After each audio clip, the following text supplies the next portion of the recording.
ഞാൻ അത്ഭുതത്തിൽ വിശ്വസിക്കുന്നു. ഞാൻ അനുഗ്രഹത്തിൽ വിശ്വസിക്കുന്നു. ഞാൻ സാധാരണ അനുഗ്രഹം എന്ന വാക്ക് ഉപയോഗിക്കുമ്പോൾ പലരും സംശയിക്കുന്നത് എല്ലാവരും കോടീശ്വരന്മാരാകുമെന്നാണ്. ആണോ? ആയെന്ന് വരാം. എന്നാൽ ഞാൻ ഉദ്ദേശിക്കുന്ന അനുഗ്രഹം എന്ന് പറയുന്നത് ദൈവത്തിൻ്റെ സാമീപ്യമാണ്, ദൈവത്തിൻ്റെ സാന്നിധ്യമാണ്. ദൈവം എൻ്റെ കൂടെ നടക്കുന്നതാണ്. ഞാൻ സുവിശേഷ വേലയ്ക്ക് ഇറങ്ങുന്ന സമയത്ത് എനിക്ക് നാട്ടിൽ എൻ്റെ അപ്പച്ചൻ തന്ന കുറച്ച് പുരയിടമുണ്ടായിരുന്നു. ഞാൻ വാങ്ങിച്ച കുറച്ച് നിലമുണ്ടായിരുന്നു. ഞാൻ പട്ടാളത്തിലെ ജോലി കൊണ്ട് വാങ്ങിച്ച കുറച്ച് പുരയിടമുണ്ടായിരുന്നു. ഇന്ന് 37 വർഷത്തിന് ശേഷം ഇന്ന് എൻ്റെ പക്കൽ ഒന്നുമില്ല. എൻ്റെ ഒരു ബാങ്കിൽ ചെറിയൊരു തുക കിടപ്പുണ്ട്. ഫിക്സഡ് ഡിപ്പോസിറ്റ് അല്ല, ഒരു മാസത്തെ ചിലവിനുള്ള രൂപയുണ്ട്. അത് മാത്രമാണ് എൻ്റെ സമ്പാദ്യം. പക്ഷേ എനിക്ക് ഏറ്റവും വലിയൊരു സമ്പാദ്യമുണ്ട്. ഒന്ന്, എൻ്റെ ഹൃദയത്തിനകത്തെ സമാധാനം. 2, ദൈവത്തിൻ്റെ സാന്നിധ്യം. ഇതാ ദൈവത്തിൻ്റെ സാന്നിധ്യം കൊണ്ടുണ്ടാകുന്ന 10 കാര്യങ്ങൾ സമയം അനുവദിക്കുമെങ്കിൽ പറയുവാൻ ആഗ്രഹിക്കുകയാണ്. ഇല്ലെങ്കിൽ പറയാവുന്ന അത്രയും കാര്യങ്ങൾ ഞാൻ നിങ്ങളോട് പറയാം. വേദപുസ്തകം കയ്യിലുണ്ടോ? ഉണ്ടായിരിക്കണം. പേന കയ്യിലുണ്ടായിരിക്കണം. ഒരു നോട്ട്ബുക്ക് കയ്യിലുണ്ടായിരിക്കണം. ഏത് ഉപദേശി പ്രസംഗിച്ചാലും ഇത് 3 നിങ്ങളുടെ പക്കൽ ഉണ്ടായിരിക്കണം. എഴുതിയെടുക്കണം. യെശയ്യാവിൻ്റെ പുസ്തകം 41-ാം അധ്യായം അതിനകത്തെ 13-ാമത്തെ വാക്യം. യെശയ്യാവ് 41:13. നിന്റെ ദൈവമായ യഹോവ എന്ന ഞാൻ നിന്റെ വലം കൈ പിടിച്ച് നിന്നോട് ഭയപ്പെടേണ്ട, ഞാൻ നിന്നെ സഹായിക്കും എന്ന് പറയും. ദൈവം നിന്റെ വലം കൈ പിടിക്കുന്നു എന്ന് പറഞ്ഞാൽ നിന്റെ മുമ്പാകെ വന്നു നിന്നുകൊണ്ട് നിന്റെ വലം കൈ പിടിച്ച് നിന്നോടൊരു വാഗ്ദാനം ചെയ്യുകയാണ്. പഴയ നിയമത്തിനകത്തെ ആദ്യകാലങ്ങൾ അബ്രഹാമിൻ്റെയും ഇസ്ഹാക്കിൻ്റെയും യാക്കോബിൻ്റെയും കാലത്തൊക്കെ ചെന്നാൽ അവിടെ ഒരു യാഗമൃഗത്തിൻ്റെ മുമ്പിൽ നിന്നുകൊണ്ട് ദൈവം വാഗ്ദാനം ചെയ്യണം, ഉഭയസമ്മതം ചെയ്യുക. എന്നാൽ കുറച്ചുകൂടിയൊക്കെ ഇങ്ങോട്ട് വന്നു കഴിയുമ്പോൾ, ദാവീദിൻ്റെ സമയമൊക്കെ കഴിയുമ്പോൾ ദൈവം വാക്ക് പറയുക. അവൻ വാക്ക് മാറാത്തവനാണ്. അവൻ്റെ വലം കൈ പിടിക്കുക എന്ന് പറഞ്ഞാൽ ഞാൻ ഇവിടെ നിന്നുകൊണ്ട് വേറൊരാളുടെ വലം കൈ പിടിച്ചാൽ എൻ്റെ വലം കൈ കൊണ്ട് എൻ്റെ അടുത്ത് നിൽക്കുന്ന ആളുടെ അല്ല, അടുത്ത് നിൽക്കുന്ന ആളുടെ പിടിക്കാമെങ്കിൽ ഇടം കൈ ആയിപ്പോകും. എന്നാൽ ദൈവം പറയുകയാണ്, നിന്റെ മുമ്പിൽ നിന്നുകൊണ്ട് ഞാൻ നിന്റെ കൈ പിടിച്ച് നിന്നോട് വാക്ക് പറയും. എന്നോട് പല മനുഷ്യരും വാക്ക് പറഞ്ഞിട്ടുണ്ട്. ചിലർ എൻ്റെ ഒക്കെ പറഞ്ഞുകൊണ്ട് വർഗീസ് ബ്രദർ ജീവിതകാലം മുഴുവൻ എൻ്റെ കൂടെ വേല ചെയ്യും. പക്ഷെ അവരെന്നെ ഇട്ടിട്ട് പോയി. ചിലർ എൻ്റെ ഒക്കെ പറഞ്ഞു ഞാൻ നിന്നെ സഹായിക്കാം. എൻ്റെ പേഴ്സിനകത്ത് ഒരു ബ്ലാങ്ക് ചെക്ക് ഒരു ദൈവദാസൻ എഴുതി തന്നുണ്ട്. ദൈവദാസൻ എന്ന് പറയുന്നത് ശരിയാണ്, അദ്ദേഹം സുവിശേഷം പ്രസംഗിക്കുന്നു, ഒരു വലിയ ഉദ്യോഗസ്ഥനാണ്, ഗൾഫിൽ, മലയാളിയാണ്. അദ്ദേഹം എനിക്കൊരു ചെക്ക് എഴുതി തന്നുണ്ട്, ബ്ലാങ്ക് ചെക്കാണ്, ഒപ്പിട്ട് തന്നിരിക്കുക. എൻ്റെ ഒക്കെ പറഞ്ഞു വർഗീസ് ബ്രദറെ നിനക്ക് എന്തെങ്കിലും ഒരു നല്ല തുക ആവശ്യം വന്നാൽ, എന്തെങ്കിലും ആവശ്യം വന്നാൽ ഇതെടുക്കണം. എനിക്ക് വലിയ സന്തോഷം തോന്നി. ഞാൻ ഇന്നുവരെ അത് ഉപയോഗിച്ചിട്ടില്ല, ഉപയോഗിക്കത്തുമില്ല. ഞാനത് കീറി വെച്ചിരിക്കുകയാണ്. അതിനകത്ത് അദ്ദേഹത്തിൻ്റെ ഒപ്പിൻ്റെ ഭാഗം വലിച്ചേറി കളഞ്ഞു. കാരണം എന്നാലും ദൈവത്തിൻ്റെ വിശ്വസ്തതയെ കാണിക്കുവാൻ. എങ്കിലും എനിക്കറിയാം നാളെ അദ്ദേഹം ആ ബാങ്കിലെ അക്കൗണ്ട് ക്ലോസ് ചെയ്താൽ എനിക്ക് രൂപ കിട്ടുന്നു. എന്നാൽ ദൈവം തരുന്ന വാഗ്ദാനം, ദൈവം വലം കൈ പിടിച്ചുകൊണ്ട് വാക്ക് പറയണം. എന്താണ്? നിന്റെ ദൈവമായി യഹോവ എന്ന് ഞാൻ നിന്റെ വലം കൈ പിടിച്ച് നിന്നോട് ഭയപ്പെടേണ്ട, ഞാൻ നിന്നെ സഹായിക്കും എന്ന് പറയുക. നിന്നെ സഹായിക്കുന്ന 10 കാര്യങ്ങൾ ഞാൻ നിങ്ങളോട് പറയുവാൻ ആഗ്രഹിക്കുന്നു. 1, ഇതാ അവൻ നിനക്ക് മരണത്തിന് പകരം ജീവനെ തരും. യോഹന്നാന്റെ സുവിശേഷം 5-ാം അധ്യായം 24-ാമത്തെ വാക്യം. മരണത്തിന് പകരം ജീവൻ തരാമെന്ന് എൻ്റെ ദൈവം നിന്നോട് വാക്ക് പറയുകയാണ്. ഞാൻ വായിക്കട്ടെ. ആമേൻ ആമേൻ ഞാൻ നിങ്ങളോട് പറയുന്നു, യേശു പറഞ്ഞതാണ്, എൻ്റെ വചനം കേട്ട് എന്നെ അയച്ചവനെ വിശ്വസിക്കുന്നവന് നിത്യജീവൻ ഉണ്ട്. അവൻ ന്യായവിധിയിൽ ആകാതെ മരണത്തിൽ നിന്ന് ജീവങ്കിലേക്ക് കടന്നിരിക്കുന്നു. ഞാൻ രക്ഷിക്കപ്പെടുന്നതിന് മുമ്പ് ഒരു നിരീശ്വരവാദിയായി. വാസ്തവത്തിൽ നിരീശ്വരവാദിയായിരുന്നോ എനിക്കറിഞ്ഞുകൂടാ. എങ്കിലും ദൈവമില്ല എന്ന് പറഞ്ഞ് ദൈവത്തെ പരസ്യമായിട്ട് പച്ച ചീത്ത പറയുന്ന ഒരു മനുഷ്യനായിരുന്നു. എങ്കിലും ചിലപ്പോഴൊക്കെ ഇടിവെട്ടുമ്പം കുരിശ് വരച്ചു പോയിട്ടുണ്ട് കേട്ടോ. അങ്ങനെയൊക്കെ അധികം നിരീശ്വരവാദികളുടെയും കാര്യം. ഞാൻ ദൈവമില്ല, നരകമില്ല, സ്വർഗമില്ല എന്ന് പറഞ്ഞു നടന്നു. ആ സമയത്താണ് എൻ്റെ വിവാഹം നടക്കുമ്പോൾ ഞാൻ എൻ്റെ ഭാര്യയുമായിട്ട് വാദിച്ചിട്ടുണ്ട്. കൊച്ചേ, ആത്മാവെന്നൊരു മാവുണ്ടെങ്കിൽ ആ മാവേലെ മാങ്ങ പറിച്ചു തന്നിട്ടുണ്ട്. വേറെ ഇതൊക്കെ ഉപദേശിമാരുടെ വേലയാണ്. വല്ലച്ചർ മാധവൻ എന്ന് പറയുന്ന അന്നത്തെ ഒരു എഴുത്തുകാരൻ്റെ ഒരു കൊട്ടേഷനായിരുന്നു എൻ്റെ ആപ്തവാക്യം. എൻ്റെ ഡയറിയിലെല്ലാം 1-ാമത്തെ പേജിൽ ഞാൻ എഴുതി വെക്കുമായിരുന്നു. എന്താണ്? പിച്ചക്കാരൻ്റെ പിച്ചപാത്രത്തിൽ കൈയിട്ട് വാരുന്നവനാണ് ദൈവം. എൻ്റെ പശ്ചാത്തലം അതായിരുന്നു. ദൈവമില്ല എന്ന് പറഞ്ഞിരുന്ന മനുഷ്യൻ, സ്വർഗമില്ല എന്ന് പറഞ്ഞിരുന്ന മനുഷ്യൻ, നരകമില്ല എന്ന് പറഞ്ഞിരുന്ന മനുഷ്യൻ. എന്നാൽ ഞാൻ യേശുവിനെ രക്ഷിതാവായി സ്വീകരിച്ച അപ്പോൾ തന്നെ, എവിടെ നിന്ന് വന്നു എന്ന് എനിക്കറിയത്തില്ല, എൻ്റെ ഹൃദയത്തിൻ്റെ അടിത്തട്ടിൽ എനിക്കൊരു വിശ്വാസമുണ്ടായി. സ്വർഗമുണ്ട്, ഞാൻ ഇന്ന് മരിച്ചാൽ ഞാൻ സ്വർഗത്തിൽ പോകും. എങ്ങനെയാ വിശ്വാസം ഒന്നും എനിക്കറിയത്തില്ല. ഞാനത് കഴിഞ്ഞപ്പോൾ എൻ്റെ പാസ്റ്ററെ കണ്ടിട്ട് ഞാൻ പറഞ്ഞു, പാസ്റ്ററെ എനിക്ക് ദൈവത്തിൽ വിശ്വാസം ഉണ്ടായിരിക്കുന്നു, എനിക്ക് സ്വർഗത്തിൽ വിശ്വാസം ഉണ്ടായിരിക്കുന്നു, ഞാൻ ഇന്ന് മരിച്ചാൽ സ്വർഗത്തിൽ പോകും. എനിക്കറിയാൻ വയ്യാത്തൊരത്ഭുതം. എങ്ങനെ അത് സംഭവിച്ചു? ഞാൻ യേശുവിനെ രക്ഷിതാവായി സ്വീകരിച്ചപ്പോൾ നരകത്തിലേക്ക് പോകേണ്ടിയിരുന്ന ഞാൻ സ്വർഗത്തിലായി തീർന്നു. മാത്രമല്ല എനിക്കിന്ന് സ്വർഗത്തെപ്പറ്റി വലിയ പ്രത്യാശയുണ്ട്. ആളുകൾ എന്തൊക്കെ ചോദിക്കും, വർഗീസ് ബ്രദറെ നീ സ്വർഗത്തിൽ ചെല്ലുമ്പോൾ എവിടെയായിരിക്കും നിന്റെ സ്ഥാനം? നീ ദൈവത്തിന് വേണ്ടി ഒത്തിരി കഷ്ടപ്പെട്ടവനാണല്ലോ, നീ ഗ്രാമങ്ങൾ മുഴുവൻ കയറി നടന്നവനാണല്ലോ, നിന്റെ ഭാര്യയെയും മക്കളെയും നീ ചൂതാടിയവനാണല്ലോ, നീ എവിടെയായിരിക്കും? ഞാൻ അക്കാര്യം ഇതുവരെ ചിന്തിച്ചിട്ടേ ഇല്ല എൻ്റെ സ്ഥാനം എവിടെയായിരിക്കുമെന്ന്. എനിക്കത് പ്രശ്നമല്ല. എനിക്കൊരൊറ്റ ആഗ്രഹമുള്ളൂ, ഞാൻ സ്വർഗത്തിലെത്തുമ്പോൾ ഇന്ത്യയിൽ നിന്ന് എത്തിക്കാവുന്ന അത്രയും പേരെ സ്വർഗരാജ്യത്തു. വേറെ ആഗ്രഹമൊന്നുമില്ല, അതാണ് എൻ്റെ ആഗ്രഹം. പക്ഷേ എനിക്കൊരു കാര്യമറിയാം, ഞാൻ സ്വർഗത്തിൽ ചെല്ലുമ്പോൾ ദൈവം എനിക്ക് വേണ്ടി പലതും അവിടെ കരുതിയിട്ടുണ്ടായിരുന്നു. എന്തൊക്കെയെന്ന് ഞാൻ ഇതുവരെ ചോദിച്ചിട്ടില്ല. എൻ്റെ ഒരു ചോദ്യം ആത്മാക്കളെ തരണമെന്ന് മാത്രമാണ്. ഒരു കഥ എനിക്ക് ഓർമ്മ വരിക. ഞാനിന്ന് നിങ്ങളോട് പ്രസംഗിക്കാൻ ആഗ്രഹിക്കുകയല്ല, കുറേ കഥകൾ എൻ്റെ ജീവിതത്തിനകത്ത് ഒന്ന് പറയുവാൻ ആഗ്രഹിക്കുകയാണ്. ഞാൻ കാശ്മീരിലായിരിക്കുന്ന സമയം നിങ്ങളുടെ പറഞ്ഞാൽ നിങ്ങൾ വിശ്വസിക്കാത്ത ദാരിദ്ര്യത്തിൻ്റെ കഥകളാണ്. ദാരിദ്ര്യത്തിൻ്റെ കഥകൾ. ആവശ്യത്തിന് വസ്ത്രമില്ല. എൻ്റെ ഭാര്യ റോഡിൽ കൂടെ ഒരിക്കൽ നടക്കുന്ന സമയത്ത് ഞാൻ നോക്കിയപ്പം ലില്ലിയുടെ ബ്ലൗസ് കീറിയിട്ട് ലില്ലിയുടെ അടിവസ്ത്രം ആ കീറിയ ഭാഗത്തോടെ കാണാം. ഞാൻ കരഞ്ഞു. എൻ്റെ കർത്താവ്, ഒരു ഭാര്യയ്ക്ക് ആവശ്യമായിട്ടുള്ള വസ്ത്രം പോലും വാങ്ങിക്കൊടുക്കുവാൻ ആ കാലത്ത്. ഒരു ദിവസം ഞാൻ അവിടെ താമസിക്കുക. അന്ന് ഞങ്ങൾക്ക് കട്ടിലും മേശയൊന്നുമില്ല. കുറച്ച് പഴയ ട്രാക്റ്റും പുസ്തകങ്ങളൊക്കെ വരുന്ന തടിപ്പെട്ടിയുടെ പുറത്ത് ഒരു പഴയ ബെഡ്ഷീറ്റ് വിരിച്ചു. അതാണ് ഞങ്ങളുടെ ഇരിപ്പിടം.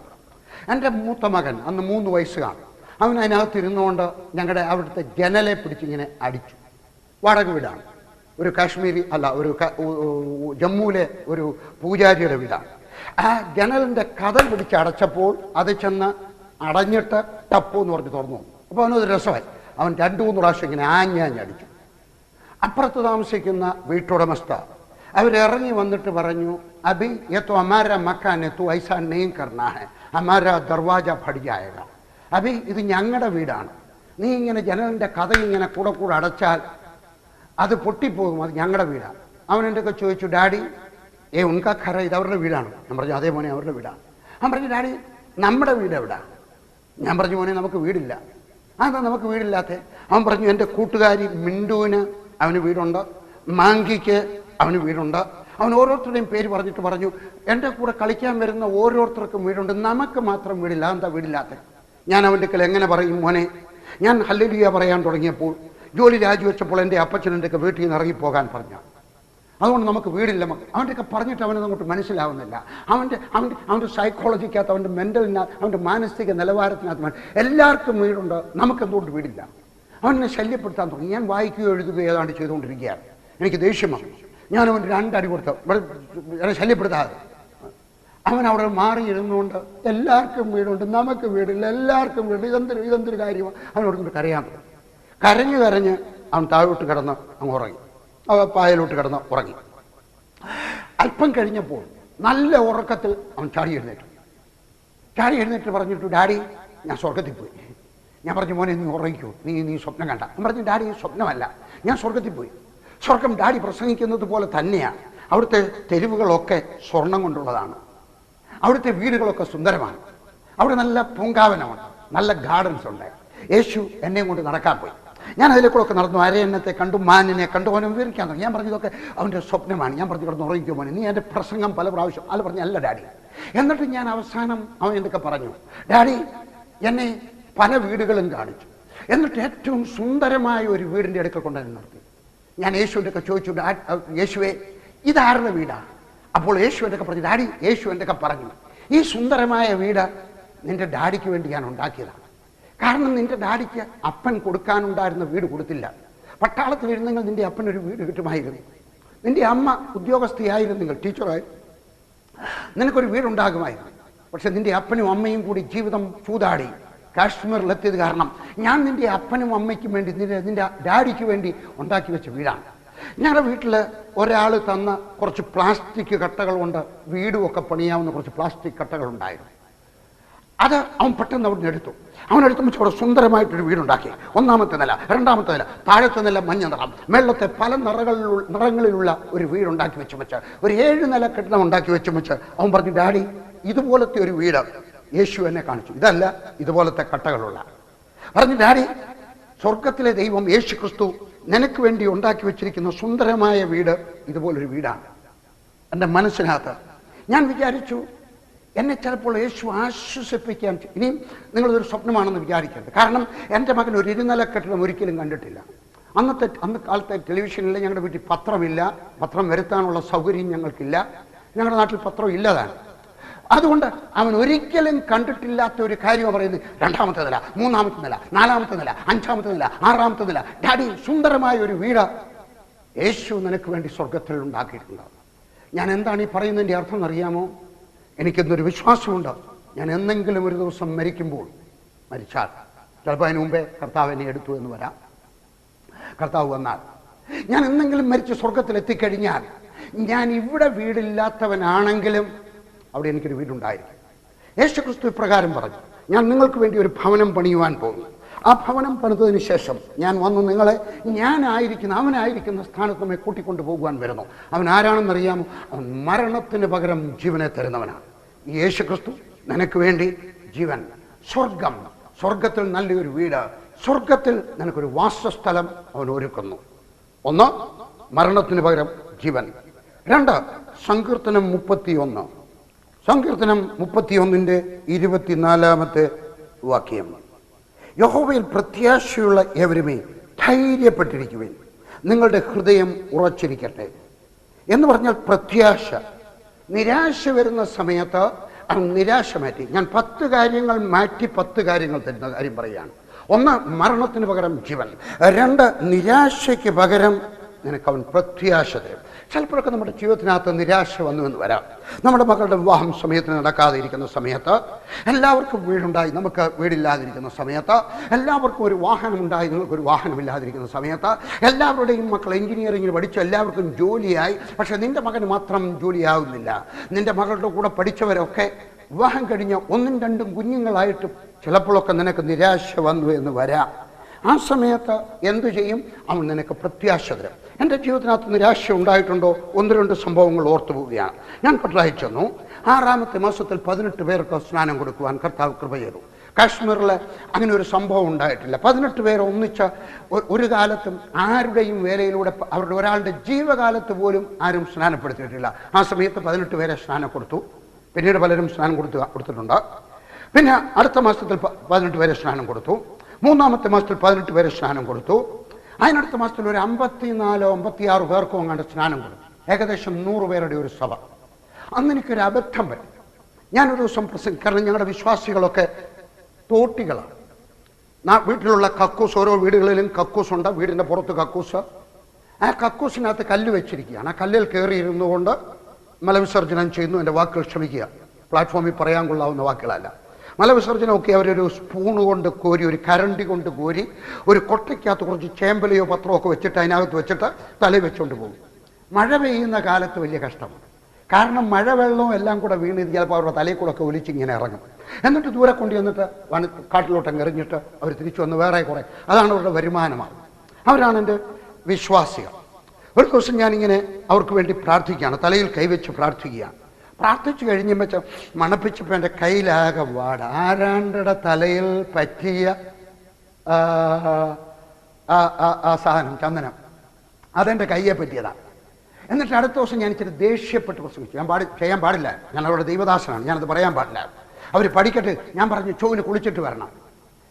ഞാൻ ഇച്ചിരി കൂട്ടിയാ പറഞ്ഞു. ഞാൻ എത്ര പ്രാവശ്യം സോപ്പിട്ട് കൈ എഴുതിയപ്പോഴും എൻ്റെ കയ്യിലെ നാറ്റം മാറിയെന്നറിയാം. ഞാൻ ദേഷ്യപ്പെട്ട് പറഞ്ഞു. വിശ്വാസികളെ അത് മുറിവേൽപ്പിച്ചു. ഞങ്ങളുടെ രൂപ ഇദ്ദേഹത്തിന് വേണം, ഞങ്ങൾ കൊടുക്കുന്ന ആഹാരം അദ്ദേഹത്തിന് വേണം, ഞങ്ങൾ കൊടുക്കുന്ന സ്നേഹം അവരെന്നെ സ്നേഹിച്ചു, ഇന്നും സ്നേഹിക്കുന്നു. ഞാൻ പലപ്പോഴും യാത്രയാകുന്ന സമയത്ത് ആ വിശ്വാസികൾ വന്ന് ഞങ്ങളുടെ വീട്ടിൽ വന്ന് കിടക്കുമായിരുന്നു. സഹോദരിമാർ എൻ്റെ ഭാര്യയോർക്ക് കാവലായിട്ട് വന്ന് കിടക്കുമായിരുന്നു. പക്ഷേ അവർക്ക് ദേഷ്യം വന്നു. ഇതാണോ ദൈവദാസൻ? ഇദ്ദേഹമാണോ ഞങ്ങളെ സ്നേഹിക്കുന്നത്? ഇദ്ദേഹമാണോ ഞങ്ങളുടെ ആത്മീയ പിതാവ്? അവർ പദ്ധതിയിട്ടു ആ സഭ പിരിയുവാനാണ്, എന്നോട് സലാം പറയുവാൻ. ഞാനിതറിഞ്ഞു. എൻ്റെ മനസ്സിനകത്തൊരു ഭയം, അവർ മാറിപ്പോയി കഴിഞ്ഞാൽ ഞാൻ വീണ്ടും അനാഥനാണ്, ആത്മീകമായ അനാഥൻ. ഞാൻ എന്ത് ചെയ്യുമെന്നറിയാമോ? ഞാൻ ദൈവത്തിൻ്റെ അടുക്കൽ ചെന്നപ്പോൾ ഈ വാക്യം എനിക്ക് കിട്ടി. അവൻ എനിക്ക് പ്രത്യാശ തരണം. ഞാൻ അടുത്ത ദിവസം എനിക്കുള്ളൊരു നല്ല ഗുണം, ഞാൻ അവരെ എല്ലാവരും കൂടെ വിളിച്ചു കൂട്ടിയും വെച്ച് എനിക്ക് പറ്റിയ തെറ്റ് ഞാൻ അവരോട് ഏറ്റു പറഞ്ഞു. ഞാൻ പറഞ്ഞു എനിക്ക് തെറ്റുപറ്റിപ്പോയി, ഞാൻ പറയാൻ പാടില്ലായിരുന്നു, പറയണമെങ്കിലും ഭാഷ എൻ്റെ ഇച്ചിരി പരുക്കനായിപ്പോയി. 5-6 പ്രാവശ്യം സോപ്പിട്ട് കഴിയുക പറഞ്ഞു ശരിയല്ല, ഒരിക്കലും ഞാൻ സോപ്പിട്ട് കഴിയുള്ളൂ, നിങ്ങളെ എന്നോട് ക്ഷമിക്കണം. ഞാൻ അവരോട് എൻ്റെ സഭ പിരിഞ്ഞില്ല. ഇന്നും കട്ടറായിൽ പലരും പല സംഘടനക്കാരും ചെന്നിട്ട് പിന്മാറിപ്പോയവരെ കൊണ്ടൊരു സഭ ഉണ്ടാക്കാൻ നോക്കിയിട്ടും സാധിച്ചിട്ടില്ല. കാരണം എൻ്റെ ദൈവം എനിക്ക് തന്ന പ്രത്യാശ. ഒരു സംഭവം കൂടി ഓർമ്മ വരിക. സംഘടന വലുതായി, ഞങ്ങൾ ഡൽഹിയിലേക്ക് താമസം മാറി.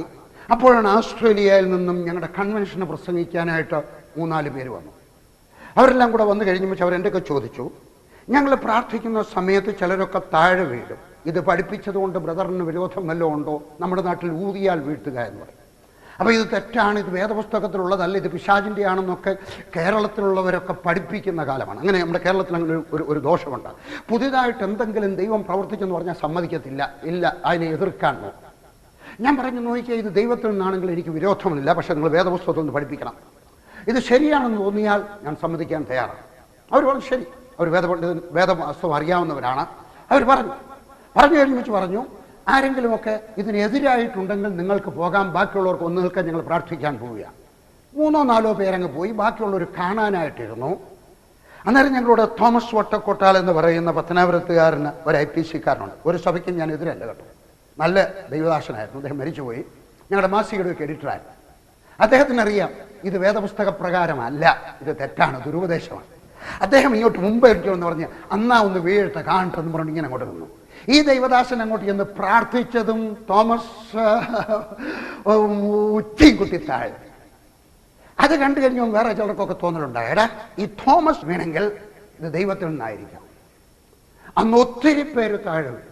ഊതിയിട്ടൊന്നുമല്ല, ഊതി ആരും വീഴത്തില്ല കേട്ടോ. അല്ല, ഞാനിതിനെ പ്രൊമോട്ട് ചെയ്യുകയല്ല, ഒരു അനുഭവം പറയുക. എൻ്റെ ഭാര്യ വന്നു, ഭാര്യ വീണു, ഒത്തിരി പേര് വീണു. അത് കഴിഞ്ഞ് ഞങ്ങൾ ആഹാരം കഴിക്കാൻ ചെന്നപ്പോൾ ഞങ്ങളുടെ കൂടെ അന്നുണ്ടായിരുന്ന ഈ പച്ചൻ എന്ന് പറയുന്ന ദൈവദാസനോട് ഇങ്ങനെ ചൂടായിട്ട് നോക്കിയാണ്. എൻ്റെയൊക്കെ പറഞ്ഞു, ബ്രദറെ ഇന്നിവിടെ ദുരുപദേശം പഠിപ്പിച്ചു. ഞാൻ പറഞ്ഞു നാട്ടെ. എൻ്റെയൊക്കെ പറഞ്ഞത് ആ കുറച്ച് സഹോദരന്മാരെല്ലാം കൂടെ പാക്ക് ചെയ്യുന്നവരെല്ലാം പിരിഞ്ഞു പോകുക. ഞാൻ ആകെ വിഷമിച്ചു. എൻ്റെ കൂടെ പ്രവർത്തിക്കുന്ന, ആത്മാർത്ഥമായിട്ട് പ്രവർത്തിക്കുന്ന കുറേ നല്ല ദൈവദാസന്മാർ അവർ പിരിഞ്ഞു പോകുന്നു. എനിക്കൊരു സങ്കടമായിരുന്നു. അവരെൻ്റെ സഹായമാണ്. ഇപ്പിച്ചൻ പോകുമെന്ന് പറഞ്ഞില്ല, വേറെ കുറേ പേര് പോകും. ഞാൻ വിചാരിച്ചു പ്രാർത്ഥിക്കാം. ഞാൻ മുറിയിൽ ചെന്നിരുന്ന് പ്രാർത്ഥിച്ചു. പെട്ടെന്ന് എനിക്കൊരു വാക്യം കിട്ടി. ആരെങ്കിലും ഗോതമ്പ് കൊയ്തിട്ട് ആ കറ്റ കെട്ടിവെച്ചിരിക്കുമ്പോൾ അതിലേക്കൂടെ ഒരാൾ ചൂട്ടുമായിട്ട് പോകുന്ന സമയത്ത് അബദ്ധവശാലോ മനഃപൂർവമോ എവൻ്റെ കയ്യിലിരിക്കുന്ന തീ ഈ കറ്റയ്ക്ക് വീണാൽ ആരാണോ തീയിട്ടത് അവൻ നഷ്ടപരിഹാരം കൊടുക്കണം. ഞാൻ ചിരിക്കാൻ തുടങ്ങി. ഞാൻ പറഞ്ഞു, കർത്താവേ ഈ തീയിട്ടത് ഞാനല്ല, എൻ്റെ കർത്താവേ ഇതിട്ടത് ഈ ആസ്ട്രേലിയക്കാരുമല്ല, ഈ തീയിട്ടത് നീയാണ്. അങ്ങനെയാണെങ്കിൽ നീ നഷ്ടപരിഹാരം തരണം. എൻ്റെ സംഘടന പിരിഞ്ഞാൽ, ഇന്ന് വരെ എൻ്റെ സംഘടന പിരിഞ്ഞിട്ടില്ല. ഞാൻ പറഞ്ഞു, ഇന്ന് വരെ ഞങ്ങളുടെ അതിനകത്ത് വഴക്കുണ്ടായിട്ടില്ല, ഇന്ന് വരെ അടിയുണ്ടായിട്ടില്ല, ഇന്ന് വരെ കലഹം ഉണ്ടായിട്ടില്ല. ആളുകൾ പിരിഞ്ഞു പോയിട്ടുണ്ട്, പക്ഷേ കലഹം ഉണ്ടാക്കിയല്ല വേഗം. ഞാൻ പറഞ്ഞു, കർത്താവെ നീ തീയിട്ടാൽ നീ ഇതിന് സമാധാനം പറയണം, കാരണം നീയാണ് തീയിട്ടത്, യേശുവിന്റെ നാമത്തിൽ ആമേൻ. അടുത്ത ദിവസം ഞാൻ സഹോദരന്മാരെ എല്ലാം കൂടെ വിളിച്ചു കൂട്ടിയിട്ട് പറഞ്ഞു, ഇതൊരു ഉപദേശമല്ല, ഇതൊരു അനുഭവമാണ്. അനുഭവത്തിൻ്റെ പേരിൽ നിങ്ങൾ പിരിയരുത്. പോകണമെങ്കിൽ പോകാം, പക്ഷേ അനുഭവത്തിൻ്റെ പുറത്തല്ല പോകുന്നത്. ചിലർ കുലുങ്ങിയെന്ന് വരും, ചിലർ കുലുങ്ങിയില്ല എന്ന് വരും. ചിലർ ഉറക്കെ അന്യഭാഷ പറഞ്ഞെന്ന് വരും, ചിലർ പതുക്കെ അന്യഭാഷ പറഞ്ഞെന്ന് വരും. അതുകൊണ്ട് അനുഭവത്തിൻ്റെ പുറത്ത് ഞാൻ പറയുന്നത് മനസ്സിലായോ? ഒരാൾ പോലും പോയില്ല. കാരണം അവൻ എൻ്റെ പ്രത്യാശയാണ്. എൻ്റെ വേദനയുടെ സമയത്ത്, എൻ്റെ നിരാശയുടെ സമയത്ത് എനിക്ക് പിരിച്ചിലുണ്ടാകാതെ അവൻ എനിക്ക് പ്രത്യാശ തരുന്നു. ആരാണ് എൻ്റെ ദൈവം? അവൻ എൻ്റെ മരണത്തെ ജീവനുള്ളതാക്കി തീർക്കുന്നു. അവൻ എൻ്റെ നിരാശയെ പ്രത്യാശയുള്ളതാക്കി തീർക്കുന്നു. 3, അവൻ എൻ്റെ വലം കൈ പിടിച്ച് എന്നോട് പ്രോമിസ് ചെയ്യുകയാണ്. എന്താണ്? സങ്കീർത്തനം 118:15. 118:15 നിങ്ങൾക്കറിയാമോ? 118-ാം സങ്കീർത്തനത്തിൻ്റെ പ്രത്യേകത വേദപുസ്തകത്തിന് നടുക്കുള്ള അധ്യായമാണ്, ഏറ്റവും നടുക്കുള്ള അധ്യായം. നിങ്ങൾക്കറിയാമോ? ഇതിനകത്തെ 8-ാമത്തെ വാക്യം വേദപുസ്തകത്തിന് നടുക്കുള്ള വാക്യമാണ്. ചിന്തിക്കേണ്ടതാണ്. അത് പറഞ്ഞിട്ട് മുമ്പോട്ട് പോകാം. മനുഷ്യനിൽ ആശ്രയിക്കുന്നതിനേക്കാൾ യഹോവയിൽ ആശ്രയിക്കുന്നത് നല്ലത്. ഇനിയുണ്ട്. 117-ാം സങ്കീർത്തനം വേദപുസ്തകത്തിനകത്ത് ഏറ്റവും ചെറിയ അധ്യായമാണ്. 119-ാം അധ്യായം വേദപുസ്തകത്തിനകത്ത് ഏറ്റവും വലിയ അധ്യായമാണ്. ഈ 2 അധ്യായങ്ങളുടെ മധ്യത്തിലാണ് 118. അതിനകത്ത് 8ാമത്തെ വാക്യം കാതലാണ്. പോട്ടെ, നമുക്ക് വിഷയത്തിലേക്ക് മടങ്ങി വരാം. 118 അധ്യായത്തിൻ്റെ സങ്കീർത്തനത്തിൻ്റെ 15ാമത്തെ വാക്യം, ഉല്ലാസത്തിൻ്റെയും ജയത്തിൻ്റെയും ഘോഷം നീതിമാന്മാരുടെ കൂടാരങ്ങളിൽ ഉണ്ട്. യഹോവയുടെ വലങ്കൈ വീര്യം പ്രവർത്തിക്കുന്നു. ആരാണ് നമ്മുടെ ദൈവം എന്നറിയാമോ? അവൻ ഉല്ലാസത്തിൻ്റെയും ജയത്തിൻ്റെയും ഘോഷം നമ്മുടെ വീടുകളിൽ തരുന്നവനാണ്. അവൻ വെറുതെ നമുക്ക് തരികയല്ല, വെറുതെ കുറച്ച് വീട് തരികയല്ല, വെറുതെ കുറച്ച് രൂപ തരികയല്ല, വെറുതെ ഒരു കാറ് തരികയല്ല, വെറുതെ 2-3 ഡിഗ്രി തരികയല്ല. പിന്നെയോ അവൻ നമ്മുടെ വീട്ടിൽ ജയഘോഷം തരുന്നവനാണ്. ഹല്ലേലൂയയുടെ ശബ്ദം മാത്രമല്ല, പിന്നെയോ സന്തോഷം, ആനന്ദം, ജയഘോഷം അവൻ തരുന്നവനാണ്. ഞാൻ ഒന്നുകൂടെ വായിക്കാം. ഉല്ലാസത്തിൻ്റെയും ജയത്തിൻ്റെയും ഘോഷം നീതിമാന്മാരുടെ കൂടാരങ്ങളിലുണ്ട്.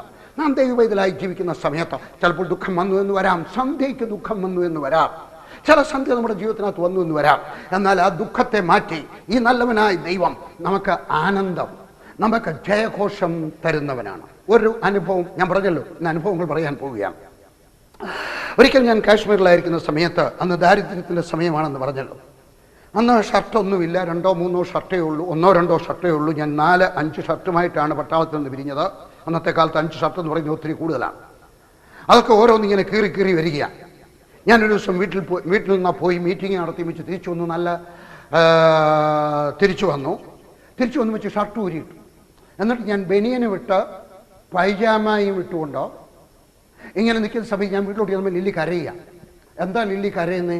പറഞ്ഞു, കുഞ്ഞിന് പനി ഒത്തിരി കൂടുതലാണ്. അന്ന് ആനി 2ാമത്തെ മകൾ, അവൾ കൊച്ചു കുഞ്ഞാണ്, 5-6 മാസങ്ങൾ. അവൾക്ക് പനി വളരെ കൂടുതലാണ്. ചിലപ്പോൾ ഇവിടെ കാണും 5-8 മാസം കാണും. അവൾക്ക് പനി ഒത്തിരി കൂടുതലാണ്. എൻ്റെ വീട്ടിൽ തെർമോമീറ്റർ ഉണ്ട്. ഞാൻ തെർമോമീറ്റർ എടുത്ത് കക്ഷത്തിനകത്ത് വെച്ചു. ഞാൻ നോക്കിക്കഴിഞ്ഞപ്പോൾ ടെമ്പറേച്ചർ 99 ഒരു കൊച്ചു കുഞ്ഞിൻ്റെ. ഞാൻ പ്രാർത്ഥിച്ചു, യേശുവിൻ്റെ നാമത്തിൽ ഈ കുഞ്ഞിന്മേലുള്ള കർത്താവ് ഈ പനി മാറിപ്പോകട്ടെ. ദൈവം എൻ്റെ പ്രാർത്ഥന കേട്ടു, കൊച്ചിൻ്റെ പനി കൂടി. ചില കഴിഞ്ഞപ്പോൾ ഞാൻ പിന്നെയും നോക്കിയപ്പോൾ 101 ഡിഗ്രിയായി.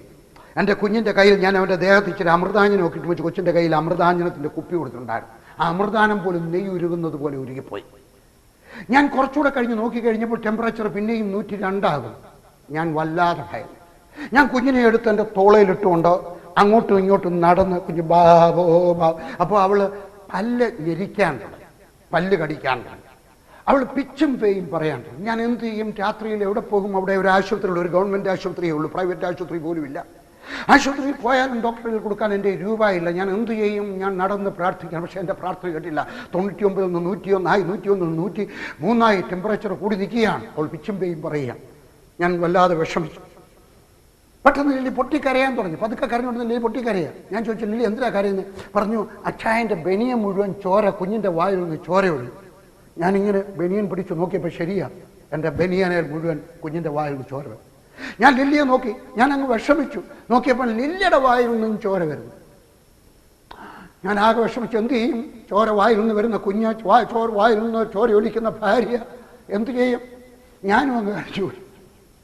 പെട്ടെന്ന് ഞങ്ങളുടെ അപ്പുറത്ത് താമസിക്കുന്ന കാശ്മീർ അവിടുത്തെ ബ്രാഹ്മൺ പൂജാരിയുടെ ഭാര്യ ഓടി വന്നു. പാതിരി സാബ്, ഉപദേശി, അങ്ങ് എന്തിനാ കരയുന്നത്?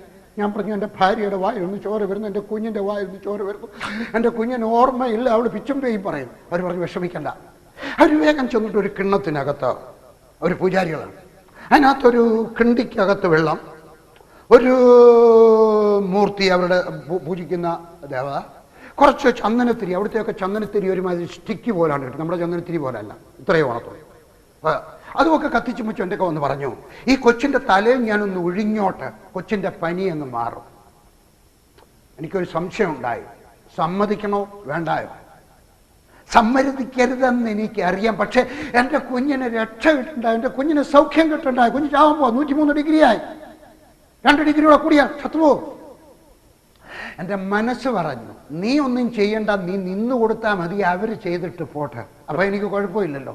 പക്ഷെ പെട്ടെന്ന് ഞാൻ വിചാരിച്ചു, എൻ്റെ കുഞ്ഞ് മരിച്ചാലും അവൾ നരകത്തിൽ, കാരണം എൻ്റെ വേദപുസ്തകത്തിനെതിരാണ്. അതുകൊണ്ട് ഞാൻ വിചാരിച്ചു, എൻ്റെ കുഞ്ഞ് നരകത്തിൽ പോകണമോ സ്വർഗത്തിൽ പോകണമോ?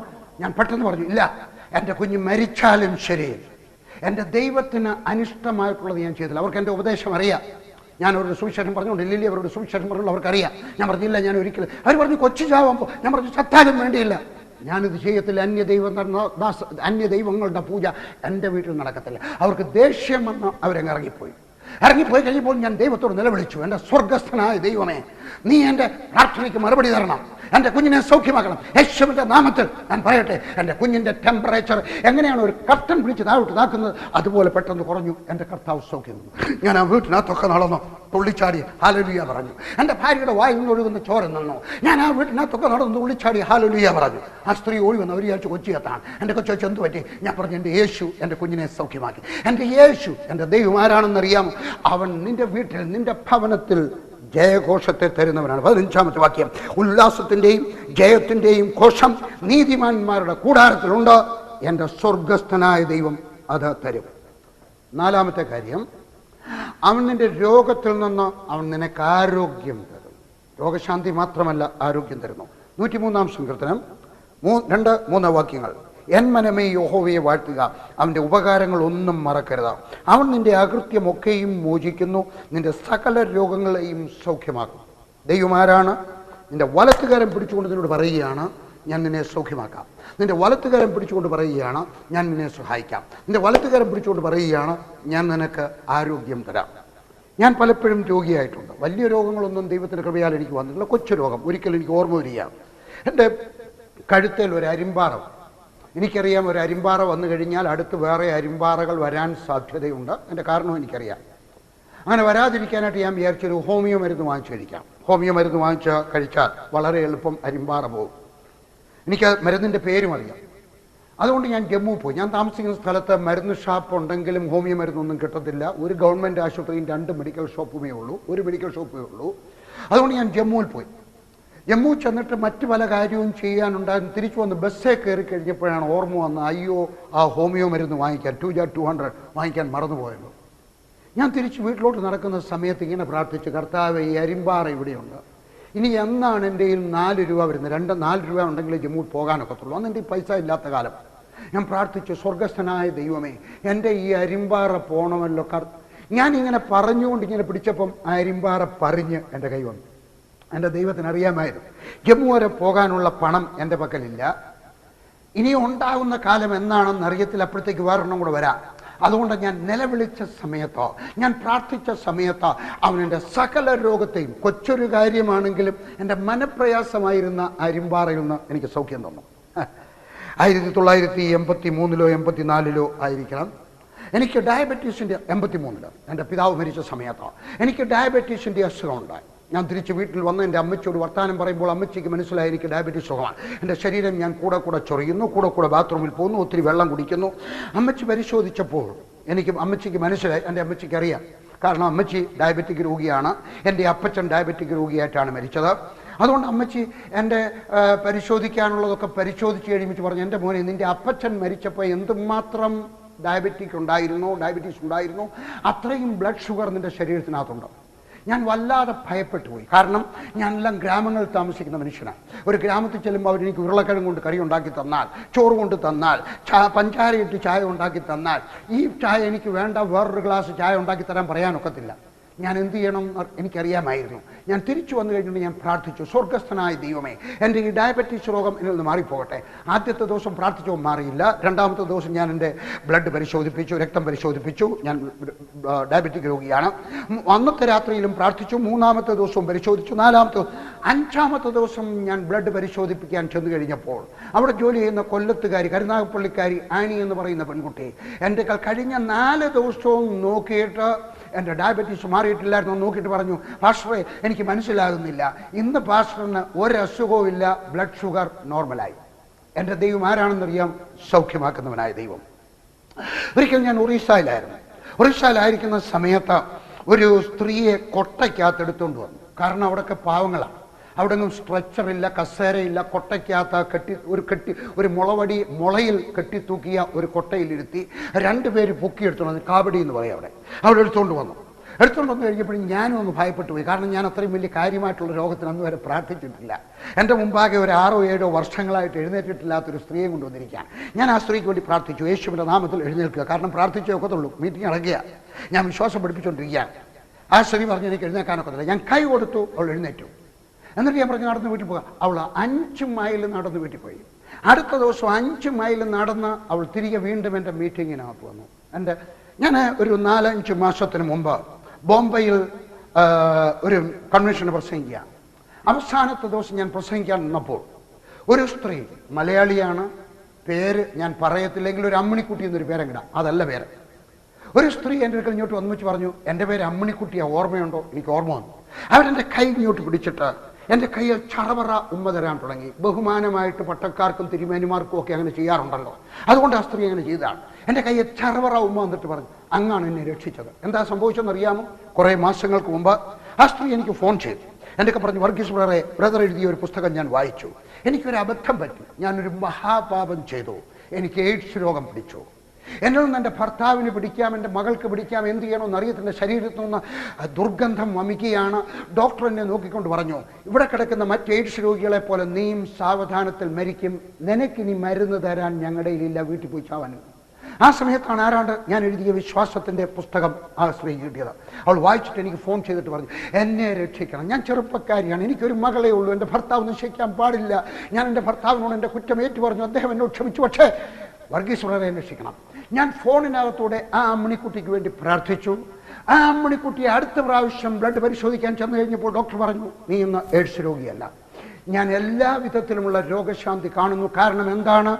എൻ്റെ കഴിവല്ല, പിന്നെയോ എൻ്റെ ദൈവം വാഗ്ദാനം പറഞ്ഞു. വേദപുസ്തകത്തിൽ സുന്ദരമായ ഒരു വാക്യം ഇങ്ങനെയുണ്ട്, യേശുവിനെ പറ്റി പറഞ്ഞിരിക്കുന്നത്, അവൻ്റെ അടിപ്പിണരുകളാൽ നമുക്ക് സൗഖ്യം വന്നു കഴിഞ്ഞിരിക്കുന്നു. നിങ്ങൾക്ക് വന്നു കഴിഞ്ഞിരിക്കുന്നു. എൻ്റെ ദൈവം ആരാണെന്നറിയാമോ? അവൻ നിന്റെ രോഗത്തെ മാറ്റി, അവൻ നിനക്ക് ആരോഗ്യം ബലം തരും. നിന്റെ വലതുകരം പിടിച്ചുകൊണ്ട് അവൻ നിന്നോട് വാക്ക് പറയുക. 5-ാമത്തെ കാര്യം, നിനക്ക് ഭയത്തിന് പകരം അവൻ നിനക്ക് കോൺഫിഡൻസ് തരുന്നു. അവൻ നിന്റെ മനസ്സിനകത്ത് ഉറപ്പ് തരുന്നു. എനിക്ക് മലയാളം ആ വാക്ക് എനിക്ക് ശരിയായിട്ട് ഓർമ്മയില്ല. Confidence in place of fear. Neetivachan സദൃശ്യവാക്യങ്ങൾ 14:26. സദൃശ്യവാക്യം 14:26. യഹോവഭക്തന് ദൃഢധൈര്യമുണ്ട്, അവൻ്റെ മക്കൾക്കും ശരണമുണ്ടാകും. നമ്മുടെ ദൈവം ആരാണെന്നറിയാമോ? അവൻ ധൈര്യം തരുന്നവനാണ്. നിന്റെ ധൈര്യം വിട്ടുപോകുന്ന സമയത്ത് നീ ദൈവത്തോടുകൂടെ ചേർന്ന് നടക്കാമെങ്കിൽ അവൻ നിന്റെ വലത്തുകരം പിടിച്ചുകൊണ്ട് നിന്നോട് വാക്ക് പറയുകയാണ്, ഞാൻ നിനക്ക് ധൈര്യം തരാം. എനിക്ക് ഓർമ്മ വരിക, എനിക്ക് സുവിശേഷ വേലയ്ക്ക് പോകണമെന്നൊരാഗ്രഹം. പട്ടാളത്തിലാണ്, എനിക്ക് നല്ല ശമ്പളമുണ്ട്. നല്ല ശമ്പളം എന്ന് പറഞ്ഞാൽ ഒരുമാതിരി തിരക്കില്ലാത്ത ശമ്പളം. നാട്ടിൽ ജീവിക്കാനുള്ള സൗകര്യമുണ്ട്. എൻ്റെ ഭാര്യ ഒരു അധ്യാപിക, ഏകദേശം 2-3 മാസത്തിനകത്ത് ജോലി ഉറപ്പാണ്. അങ്ങനെയാണെങ്കിൽ ജീവിക്കാനുള്ള സൗകര്യമുണ്ട്. പെട്ടെന്നാണ് എനിക്ക് സുവിശേഷ വേല ചെയ്യണമെന്നൊരാഗ്രഹം. പക്ഷെ ഒരൊറ്റ സംശയം, ഞാൻ സുവിശേഷ വേലയ്ക്ക് പോയാൽ ആരെനിക്ക് ചെലവിന് തരും? എനിക്കറിഞ്ഞുകൂടാ. എൻ്റെ മനസ്സിനകത്തൊരു വെപ്രാളം. എനിക്ക് ജോലി രാജിവെച്ച് ഒരാൾ എൻ്റെ ഒക്കെ പറഞ്ഞു, ഏതെങ്കിലും സായിപ്പന്മാരുടെ പറയാമെങ്കിൽ, ഒരു സംഘടനയിൽ പറയാമെങ്കിൽ അവർ നിനക്ക് 100-300 രൂപ ശമ്പളം തരും. എനിക്ക് ചിരി വന്നു. എടാ, എനിക്കിന്ന് അതിനേക്കാൾ കൂടുതൽ ശമ്പളമുണ്ട്. ഞാൻ അത് കളഞ്ഞിട്ട് സായിപ്പിൻ്റെ 300 രൂപയ്ക്ക് വേണ്ടി പോകണോ, അല്ലെങ്കിൽ ഒരു സംഘടന 300 രൂപയ്ക്ക് വേണ്ടി പോകണമോ? ഞാൻ എന്ത് ചെയ്തെന്നറിയാമോ? ഞാനന്ന് ഉച്ച കഴിഞ്ഞിട്ട് ഓഫീസിൽ പോയില്ല. ഞാൻ വീട്ടിലിരുന്നിട്ട് അന്ന് എൻ്റെ പക്കൽ ഒരു കൊച്ചു ഇംഗ്ലീഷ് ബൈബിളുണ്ട്.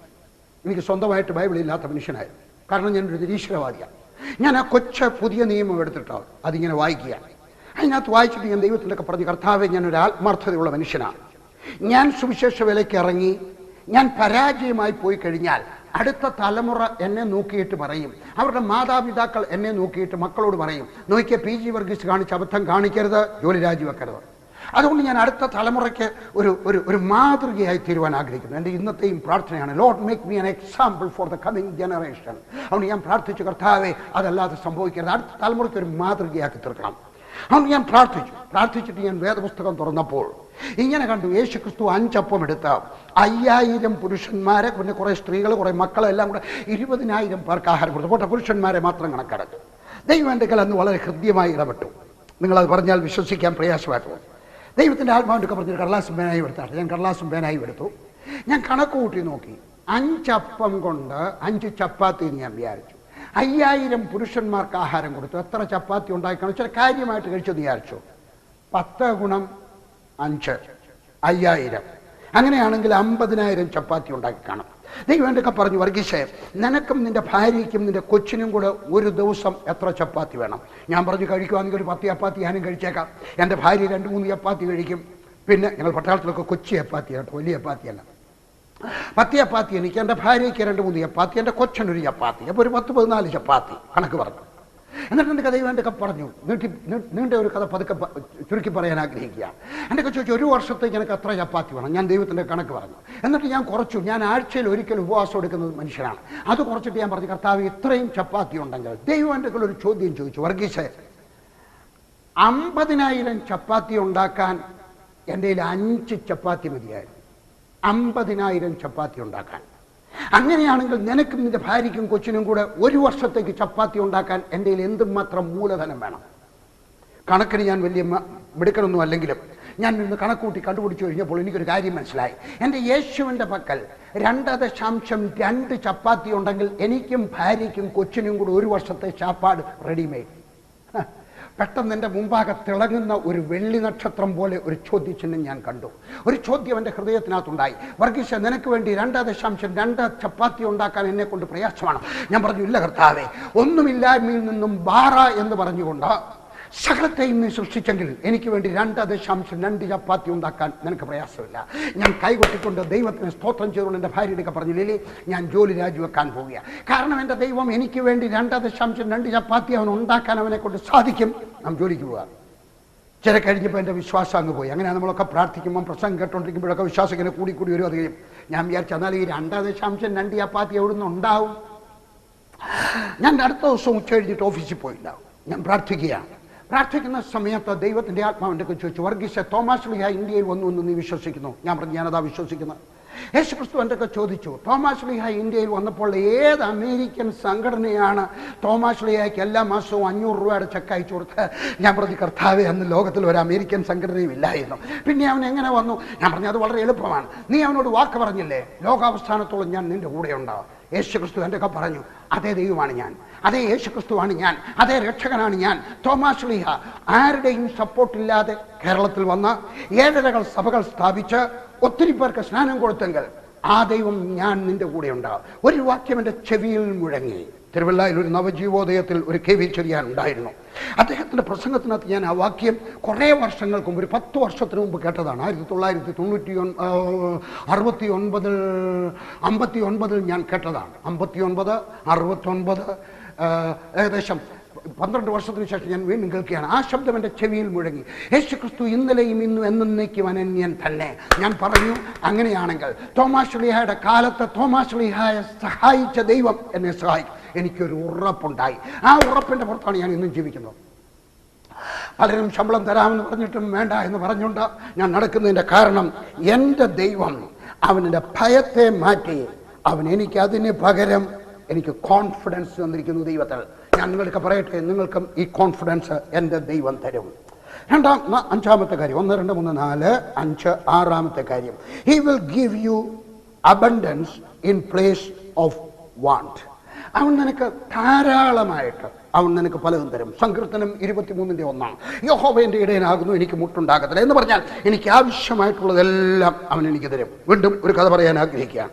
ഞാൻ കാശ്മീരിലേക്ക് സുവിശേഷ വേലയ്ക്ക് പോയപ്പം വിശ്വാസം ഉണ്ടായിരുന്നെങ്കിലും എനിക്ക് അവസാനം കിട്ടിയ ഒരു വലിയ തുകയിൽ നിന്നും എല്ലാം ഞാൻ സുവിശേഷ വേലയ്ക്ക് കൊടുത്തു. ഞാൻ ഒരു അരച്ചാക്ക് അമേരിക്കൻ അരി, പട്ടാളത്തിൽ നിന്ന് അമേരിക്കൻ റൈസ് വരുമായിരുന്നു, ആ അമേരിക്കൻ അരി ഞാൻ വാങ്ങിച്ചു വെച്ചിരുന്നു. കാരണം ചെല്ലുമ്പം കുറച്ച് ദിവസത്തെങ്കിലും ആഹാരം കഴിക്കാമല്ലോ. ഞാനത് വണ്ടിയുടെ പുറത്തിട്ടു. ഞാൻ കട്ടറായി ചെന്നിറങ്ങി. ഒരു 10-12 കെട്ട് സാധനങ്ങൾ ഉണ്ടായിരുന്നു, ട്രാക്റ്റും മറ്റു സാധനങ്ങളും എല്ലാം കൂടെ ഇറക്കി. ഞാൻ അവിടെ വെച്ച് എൻ്റെ കയ്യിൽ 42 രൂപ ഉണ്ടായിരുന്നു. 40 രൂപ കൊണ്ടുവന്ന് മുറിക്ക് വാടകയ്ക്ക് കൊടുത്തു. 2 രൂപയ്ക്ക് അരി പാല് വാങ്ങിച്ചുകൊണ്ട് വന്നു. വാങ്ങിച്ചു വെച്ച് ഞാൻ പറഞ്ഞു, ലില്ലി എന്തായാലും അരി കൊണ്ടുവന്ന് നന്നായി, എന്തായാലും കുറച്ച് പുഴുങ്ങി നമുക്ക് വൈകുന്നേരം എല്ലാം കഴിക്കാം. ലില്ലി അടുക്കളയിൽ അങ്ങോട്ടും ഇങ്ങോട്ടും നോക്കി വെച്ച് പറഞ്ഞു, അരി അയ്യോ നമ്മൾ ബസ്സിൽ നിന്ന് ഇറക്കിയില്ല. ഞാൻ ഓടി ബസ് സ്റ്റാൻഡിൽ ചെന്നു. അവിടെ ചെന്നപ്പോൾ ഞാൻ പറഞ്ഞു, ഇങ്ങോട്ട് വന്ന 4:30 വന്ന ബസ് അതിന് എപ്പോഴാണ് വരുന്നത്? ജമ്മു കാശ്മീരിൽ ഇവിടുത്തെ പോലെയല്ല. ഇവിടെയൊക്കെ ഓരോ ബസ്സിന് ഒരു റൂട്ടുണ്ട്. അവിടെ കമ്പനികൾക്കാണ് റൂട്ട്. ഒരിക്കൽ വരുന്ന ബസ് പിന്നെ ഒരു 15 ദിവസം കഴിഞ്ഞേ കറങ്ങി തിരിഞ്ഞ് വരത്തുള്ളൂ. അവരുടെയൊക്കെ പറഞ്ഞു 15 ദിവസം കഴിഞ്ഞിട്ടേ വരത്തുള്ളൂ. അതിൻ്റെ നമ്പർ പോലും ഞങ്ങൾക്ക് അറിയത്തില്ല, കമ്പനിയുടെ പേരെ അറിയത്തുള്ളൂ. എനിക്ക് മനസ്സിലായി എൻ്റെ അരി പോയി. ഞാൻ തിരിച്ചിങ്ങോട്ട് വന്നിട്ട് മുറിയിലോട്ട് കമഴ്ന്നു വീണ് കിടന്നുകൊണ്ട് ഞാൻ പ്രാർത്ഥിച്ചു, എൻ്റെ സ്വർഗ്ഗസ്ഥനായ ദൈവമേ, നീ നിന്നിൽ വിശ്വസിക്കുവാൻ എന്നോട് പറഞ്ഞെങ്കിലും, വിശ്വാസമുണ്ടെന്ന് ഞാൻ വാചകം അടിച്ചെങ്കിലും എൻ്റെ മനസ്സിനകത്തൊരു സംശയം കിടന്നതുകൊണ്ട് ഞാൻ ചെയ്താണ്, എന്നോട് ക്ഷമിക്കണം. ഇന്നു മുതൽ ഞാൻ നിന്നെ വിശ്വസിക്കാൻ പോവുകയാണ്. ഏകദേശം 10, 23, 28 ദിവസം കഴിഞ്ഞു.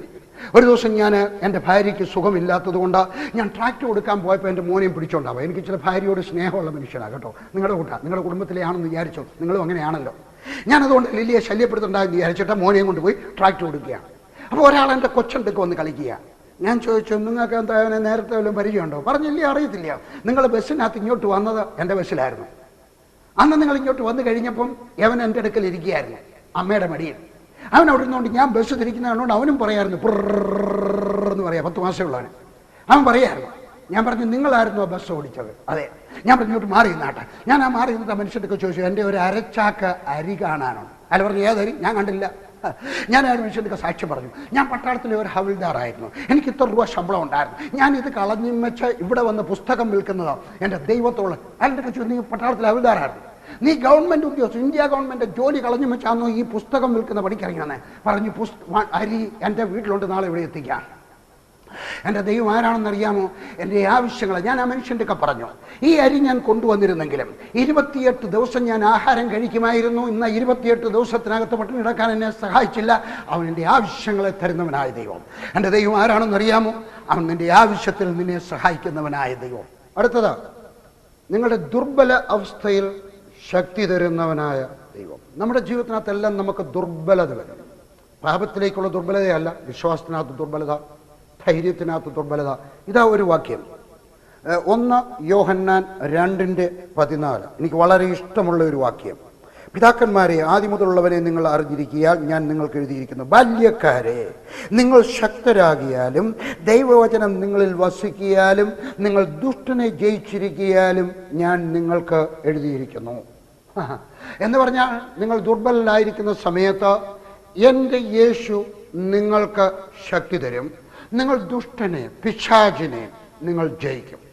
നമ്മൾ പലപ്പോഴും ദുർബലരായിപ്പോകും. എനിക്കൊരിക്കൽ ഓർമ്മ വരുന്നു, എൻ്റെ 2ാമത്തെ പൈതൽ, മൂത്ത പെൺകുട്ടി ആനി. ഈ കഥ നിങ്ങൾക്ക് ഒത്തിരി പേർക്കറിയാം, എൻ്റെ പല പുസ്തകത്തിലും എഴുതിയിട്ടുണ്ട്. അവൾ ജനിച്ചത് ഒരു മന്ദബുദ്ധിയായിട്ടായിരുന്നു.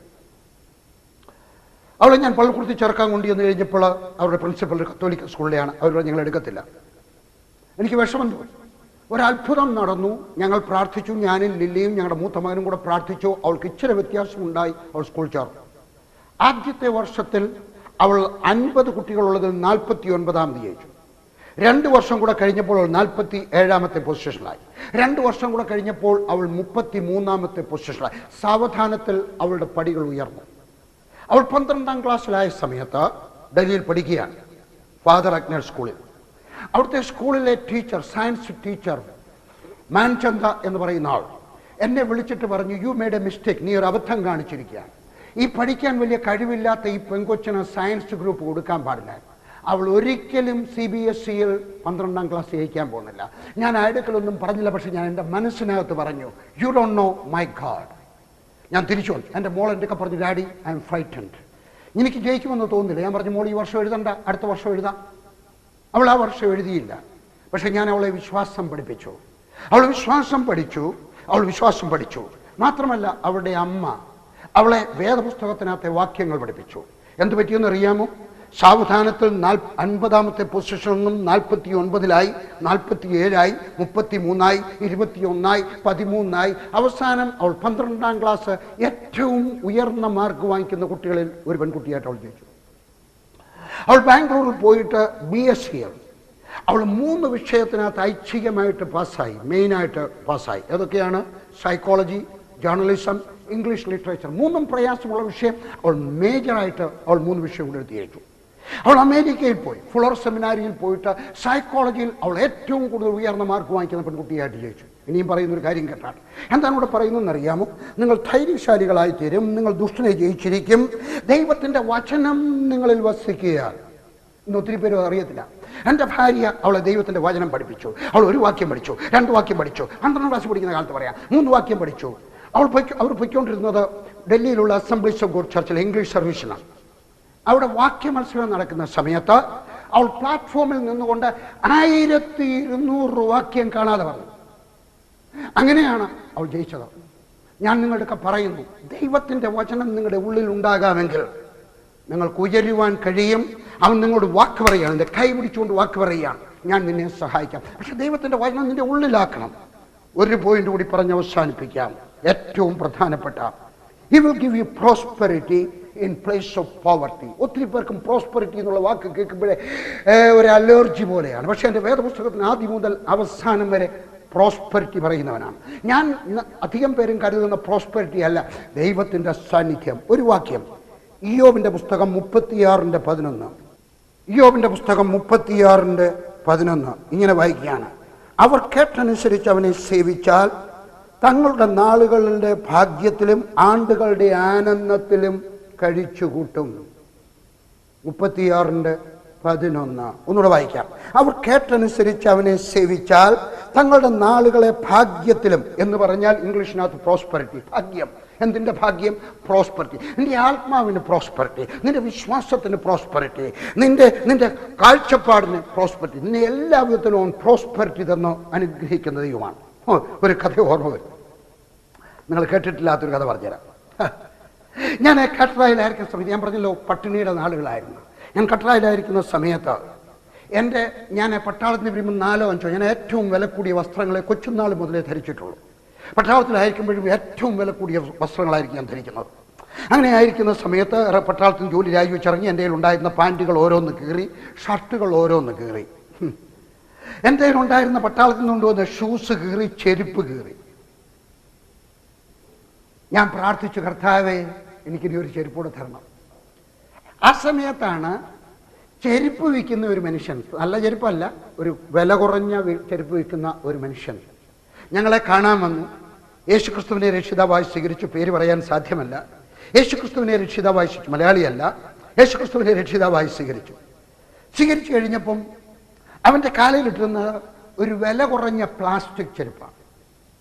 മാത്രമല്ല അതിൻ്റെ മുൻവശത്തെ ഈ തള്ളവിരലിനകത്തൂടെ വരുന്ന ബട്ടൺ ഇളകിപ്പോയത് കാരണം, അന്നത്തെ കാലത്തൊക്കെ ചെയ്യുമായിരുന്നു, എന്ത കാലം 74-75 പറയുന്നതാണ്, അതിനകത്തവനൊരു കട്ടയും പിരിയുടെ നട്ടും ബോൾട്ടും കൂടിയിട്ട് അതും കൊണ്ടുകൊണ്ട് നടക്കുകയാണ്.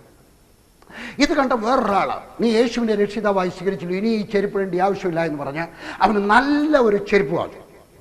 അവൻ ആ ചെരുപ്പും കൊണ്ട് ഞങ്ങളുടെ വീട്ടിലോട്ട് ഒന്നിച്ച് എൻ്റെ പറഞ്ഞ, അങ്കിൾ ഞാൻ യേശുവിനെ രക്ഷിതാവായി സ്വീകരിച്ചു, ഇതാ അവൻ എൻ്റെ ദാരിദ്ര്യാവസ്ഥയ്ക്ക് വ്യത്യാസം ധരിക്കുന്നു, അവൻ എനിക്ക് നല്ല ചെരുപ്പ് തന്നു. അവൻ ആ നല്ല പുതിയ ചെരുപ്പ് അങ്ങോട്ട് വെച്ച് അവനിട്ടിരുന്ന കട്ടയും പിരിയുമിട്ട ചെരുപ്പ് എടുത്തൊരൊറ്റ ഏറ് കൊടുത്തു. ഞാൻ പെട്ടെന്ന് പ്രാർത്ഥിച്ചു, അവൻ കേൾക്കാതെ പ്രാർത്ഥിച്ചു, കർത്താവേ പഴയ പ്ലാസ്റ്റിക് പെറുക്കുന്നവരാരും ഇപ്പോൾ വരരുത്, അവൻ പോയിട്ടേ വരാവൂ. കാരണം എൻ്റെ ചെരുപ്പിൻ്റെ നില അതിനേക്കാൾ പരിതാപകരമാണ്. എനിക്ക് മഴ നനയുമ്പോൾ ഇട്ട് നടക്കാനുള്ള ചെരുപ്പില്ല. എൻ്റെ കയ്യിലിരിക്കുന്ന ഒരു അവസാനത്തെ ചെരുപ്പാണിത്. 2-3 പ്രാവശ്യം റിപ്പയർ ചെയ്യും. ഒരിക്കൽ ഞാൻ റിപ്പയർ കൊണ്ടുവന്നപ്പോൾ അയാൾ മോച്ചി ചെരുപ്പ് കുത്തി അയാൾ അത് റിപ്പയർ ചെയ്യുന്നു. 2ാമത്തെ പ്രാവശ്യം കൊണ്ടുവന്നപ്പോഴും റിപ്പയർ ചെയ്തു. 3ാമത്തെ പ്രാവശ്യം കൊണ്ടുവന്ന് കഴിഞ്ഞപ്പോൾ പറഞ്ഞു, ഇനി ഇത് റിപ്പയർ ചെയ്യാൻ പ്രയാസമാണ്. ചെരുപ്പൂത്തിലോടൊക്കെ ചോദിച്ചാൽ അവർ പറഞ്ഞു തരും. അയാൾ ഒരു സിഗരറ്റിൻ്റെ കൂടെടുത്തിട്ട് ആ കൂടെ അതിനകത്തോട്ട് വെച്ചിട്ട് കുത്തി തയ്ച്ചു. അല്ലാതെ തയ്ച്ചാൽ പിടി കിട്ടത്തില്ല, പിടി നിൽക്കത്തില്ല, ഗ്രിപ്പില്ല. അതുകൊണ്ട് ഈ സിഗരറ്റിൻ്റെ കൂട് വെച്ചിട്ട് തയ്ച്ചെന്ന് വെച്ചെന്നൊക്കെ പറഞ്ഞു, ഇനി ഇതും കൊണ്ട് ഇങ്ങോട്ട് വരരുത്. ഒരു തോട്ട സൂപ്രണ്ടിൻ്റെ മകനായിട്ട് ജനിച്ച ഞാൻ, കീറിപ്പറിഞ്ഞ വസ്ത്രം ധരിച്ചിട്ടില്ലാത്ത ഞാൻ, എനിക്ക് ലജ്ജ തോന്നി. ഒറ്റ പാൻറ്, ഒറ്റ ഷർട്ട്, കീറിയ ഷൂസ്, അതും കീറി. ഞാൻ പിന്നെയും കൊണ്ടുവന്ന് പാല് പറഞ്ഞു, ഞാൻ തയ്ക്കത്തില്ല. അപ്പോഴാണ് ഞാൻ പ്രാർത്ഥിച്ചത്, കർത്താവേ ആ ചെരുപ്പ് ആരും എടുക്കാൻ വരരുത്, പഴയ പ്ലാസ്റ്റിക് പെറുക്കുന്നോ വരരുത്, എൻ്റെ കർത്താവേ അതെനിക്ക് വേണം. ഇച്ചിരി കഴിയുമ്പോൾ ലില്ലി എളുപ്പമായിട്ട് ചായ കൊടുത്തു, അറിഞ്ഞുകൊണ്ട് കൊടുത്തതല്ല. ചായ കുടിച്ചു കഴിഞ്ഞാൽ ആ മനുഷ്യനങ്ങ് പോയി കഴിയുമ്പോൾ ഞാൻ ഓടിപ്പോയി ആ ചെരുപ്പെടുത്തുന്നുണ്ട്. എത്ര നാൾ ഞാൻ ഇട്ടുകൊണ്ട് എനിക്ക് ലജ്ജ തോന്നി. ഞാൻ ഒരിക്കലും വില കുറഞ്ഞ സാധനങ്ങൾ ഇട്ടിട്ടുള്ള മനുഷ്യനല്ല. ഞാൻ അതിട്ടുകൊണ്ട് നടക്കുമ്പോൾ എൻ്റെ ഇടതുവശത്തെ കാലയിലായിരുന്നു. മറ്റത് ശരിയാണ്, അതാ നട്ടും പോയിട്ടും എൻ്റെ കാലെ കൊണ്ടിട്ട് എനിക്ക് നോവുന്നുണ്ടായിരുന്നു. എനിക്ക് ലജ്ജ തോന്നി. ഉപദേശിയായതിൽ, ദൈവത്തിൻ്റെ ദാസനായതിൽ, ജോലി കളഞ്ഞു വെച്ച് ഇറങ്ങിയതിൽ എനിക്ക് ലജ്ജ തോന്നി. പക്ഷേ ഞാൻ ധൈര്യപ്പെട്ടു, എൻ്റെ ദൈവത്തിന് വേണ്ടി ഈ ചെരുപ്പ് വേണ്ടി വന്നു കഴിഞ്ഞാലും ഇതൊരു വലിയ ഭാഗ്യമാണ്. വർഷങ്ങൾ കുറേ കഴിഞ്ഞു. ഞാൻ ഡൽഹിയിൽ വന്നു. ഡൽഹി വന്നു കഴിഞ്ഞപ്പോൾ എനിക്കൊരു ചെരുപ്പ് വേണമെന്നൊരാഗ്രഹം. എവിടെയെങ്കിലുമൊക്കെ പോകുമ്പോൾ ഇട്ട് നടക്കാൻ, പ്രത്യേകിച്ച് കേരളത്തിൽ വരുമ്പം ഇവിടെ ഷൂസ് എടുത്തില്ലല്ലോ. എനിക്ക് ഷൂസിനേക്കാൾ ഇഷ്ടം ചെരുപ്പുമാണ്. ഞാൻ വിചാരിച്ചു ഇങ്ങനെ കെട്ടുന്ന ഒരു ചെരുപ്പ് വാങ്ങിക്കണം. ഞാൻ ആ കടയിൽ പോയി. ബാറ്റായിലാണ് ഞാൻ എപ്പോഴും പോകുന്നത്. ബാറ്റായിലോട് ചെന്ന് വെച്ച് ഞാൻ നോക്കിക്കഴിഞ്ഞപ്പോൾ 350 രൂപയുടെ എനിക്ക് ഇഷ്ടപ്പെട്ട ഒരു ചെരുപ്പ്. പിന്നെയും ഞാൻ വേറെ ഇങ്ങനെയൊക്കെ നോക്കി നടന്നപ്പം വേറൊരുത്തൊരു ചെരുപ്പിരിക്കുന്നുണ്ട്. സുന്ദരമായ ഒരു ചെരുപ്പ് 999 രൂപ. ഞാൻ വില കൂടിയൊന്നും അധികം ഇഷ്ടപ്പെടാത്ത കൂട്ടത്തിലാണ്. ടെലിവിഷനകത്തൊക്കെ പ്രസംഗിക്കുന്നുണ്ടൊക്കെ വില കൂടിയ ഉടുപ്പൊക്കെ ഇടാറുണ്ട്. എങ്കിലും ഞാൻ വിചാരിച്ചു ഇതിൻ്റെ ആവശ്യമില്ല. ഞാൻ രണ്ടാമതും കറങ്ങി വന്നു വെച്ച് എൻ്റെ മനസ്സ്, എൻ്റെ കണ്ണ് പിന്നെയും വന്ന് നിന്നത് 350, 999. 999 വേണ്ട. ഞാൻ ഒന്നുകൂടെ കറങ്ങി വെച്ച് വന്നു കഴിഞ്ഞപ്പോൾ പിന്നെയും വന്ന് നിന്നത് 350, 999. എൻ്റെ മനസ്സിനകത്ത് ആരോ പറഞ്ഞ് അത് വാങ്ങിച്ചാട്ടെ. ഞാൻ ആ ഷൂസ് വാങ്ങിച്ചു. 999 രൂപ. കുറ്റബോധം ഉണ്ടാകും? ഇല്ല ഇല്ല ഇല്ല. ഞാൻ തിരിച്ച് വീട്ടിൽ വന്നു. വീട്ടിൽ വന്ന് വെച്ച് അവിടോട്ട് ഇരുന്ന് കഴിഞ്ഞ് ഞാൻ ലില്ലിയെ വിളിച്ചു. ഞാൻ പറഞ്ഞു, ലില്ലി, ഞാനൊരു ചെരുപ്പ് വാങ്ങിച്ചു, നോക്കിയാൽ 999. ഈ ചെരുപ്പ് ഞാൻ പറഞ്ഞു, ലില്ലി വാങ്ങിച്ച 900. വർഷങ്ങൾ 7 കേട്ടോ. ഇത് കൊണ്ട് നടക്കുന്നതാണ് ദൈവത്തിൻ്റെ വിശ്വസ്തയുടെ ഓർമ്മയ്ക്ക് വേണ്ടി. പെട്ടെന്ന് ദൈവം എൻ്റെ ചോദിച്ചു, നിനക്ക് ഓർമ്മയുണ്ടോ പണ്ട് കട്ടറായി വെച്ച നീ നട്ടും ബോൾട്ടും ഇട്ട ഒരു ദരിദ്രനായ ഒരു മനുഷ്യൻ എറിഞ്ഞു കഴിഞ്ഞ ചെരുപ്പ് നീട്ടുകൊണ്ട് നടന്നാണ്. ഞാൻ ആർക്കും കടക്കാരനല്ല. അന്ന് നിന്റെ കണ്ണുനീര് ഞാൻ കണ്ടു. കളഞ്ഞു വെച്ച് നീ ഇറങ്ങി തിരിച്ചെന്ന് നീ ദുഃഖിച്ചില്ല. നീ എൻ്റെ വേല വിശ്വസ്തനായിട്ട് ചെയ്തതുകൊണ്ടാണ് ഞാൻ നിനക്ക് 999 രൂപയുടെ ചെരുപ്പ് വന്നിരിക്കുകയാണ്. എൻ്റെ ദൈവം ആരാണെന്നറിയാമോ? അന്നിൻ്റെ വലത്ത് കരം പിടിച്ചു, ഇടത്ത് കരത്തിലല്ല പിടിച്ചോണ്ട് പറയുന്നത്, എൻ്റെ വലത്ത് കരം പിടിച്ചുകൊണ്ട് ഒരു വാക്ക് പറയുകയാണ്, ഞാൻ നിന്നെ സഹായിക്കാം, നിന്റെ രോഗത്തിൽ നിന്നെ സഹായിക്കാം, നിന്റെ ബലഹീനതയിൽ നിന്നെ സഹായിക്കാം, നിന്റെ പരിതാപകരമായ അവസ്ഥയിൽ നിന്നെ സഹായിക്കാം, നിന്റെ ആവശ്യത്തിൽ നിന്നെ സഹായിക്കാം. അവൻ നിന്റെ പ്രോസ്പെരിറ്റി തന്ന് നിന്നെ അനുഗ്രഹിക്കുന്നവനാണ്. ഞാൻ സുവിശേഷ വേലയ്ക്ക് ഇറങ്ങിക്കഴിഞ്ഞപ്പോൾ ആളുകൾ പറഞ്ഞു, ഈ മനുഷ്യൻ വാസ്തവത്തിൽ അമേരിക്കയ്ക്ക് പോകാനുള്ള ശ്രമമായിരിക്കണം, അല്ലെങ്കിൽ നല്ലൊരു ജോലി കളഞ്ഞു വെച്ച് പട്ടാളത്തിലെ ഒരു നല്ല ജോലി. ഞാൻ ഇന്ന് പട്ടാളത്തിലായിരുന്നെങ്കിൽ എനിക്ക് 7000 രൂപ പെൻഷൻ കിട്ടുമായിരുന്നു. 7000 രൂപ പെൻഷൻ കിട്ടുമായിരുന്നു. എൻ്റെ കൂടെയുള്ളവർക്ക് 7000 രൂപ പെൻഷനുണ്ട്. എന്നൊക്കെ പറഞ്ഞു. എൻ്റെ ചില ആളുകൾ പറഞ്ഞു, ഇയാൾ അമേരിക്കയ്ക്ക് പോകാനുള്ള പണിയാണ്. വേറെ ഏതാണ്ടൊക്കെ പറഞ്ഞു. ആളുകൾ പറഞ്ഞു, ഈ മനുഷ്യൻ പ്രാർത്ഥിച്ചാൽ ഒന്നും നടക്കാൻ പോകുന്നില്ല. ഈ മനുഷ്യൻ പോയിരിക്കുന്നത് അവിടുത്തെ അമ്മയുടെ കാല് ചൊറിയാനായിട്ടാണ്. അവനെ കൊണ്ടൊന്നും നടക്കാൻ പോകുന്നില്ല.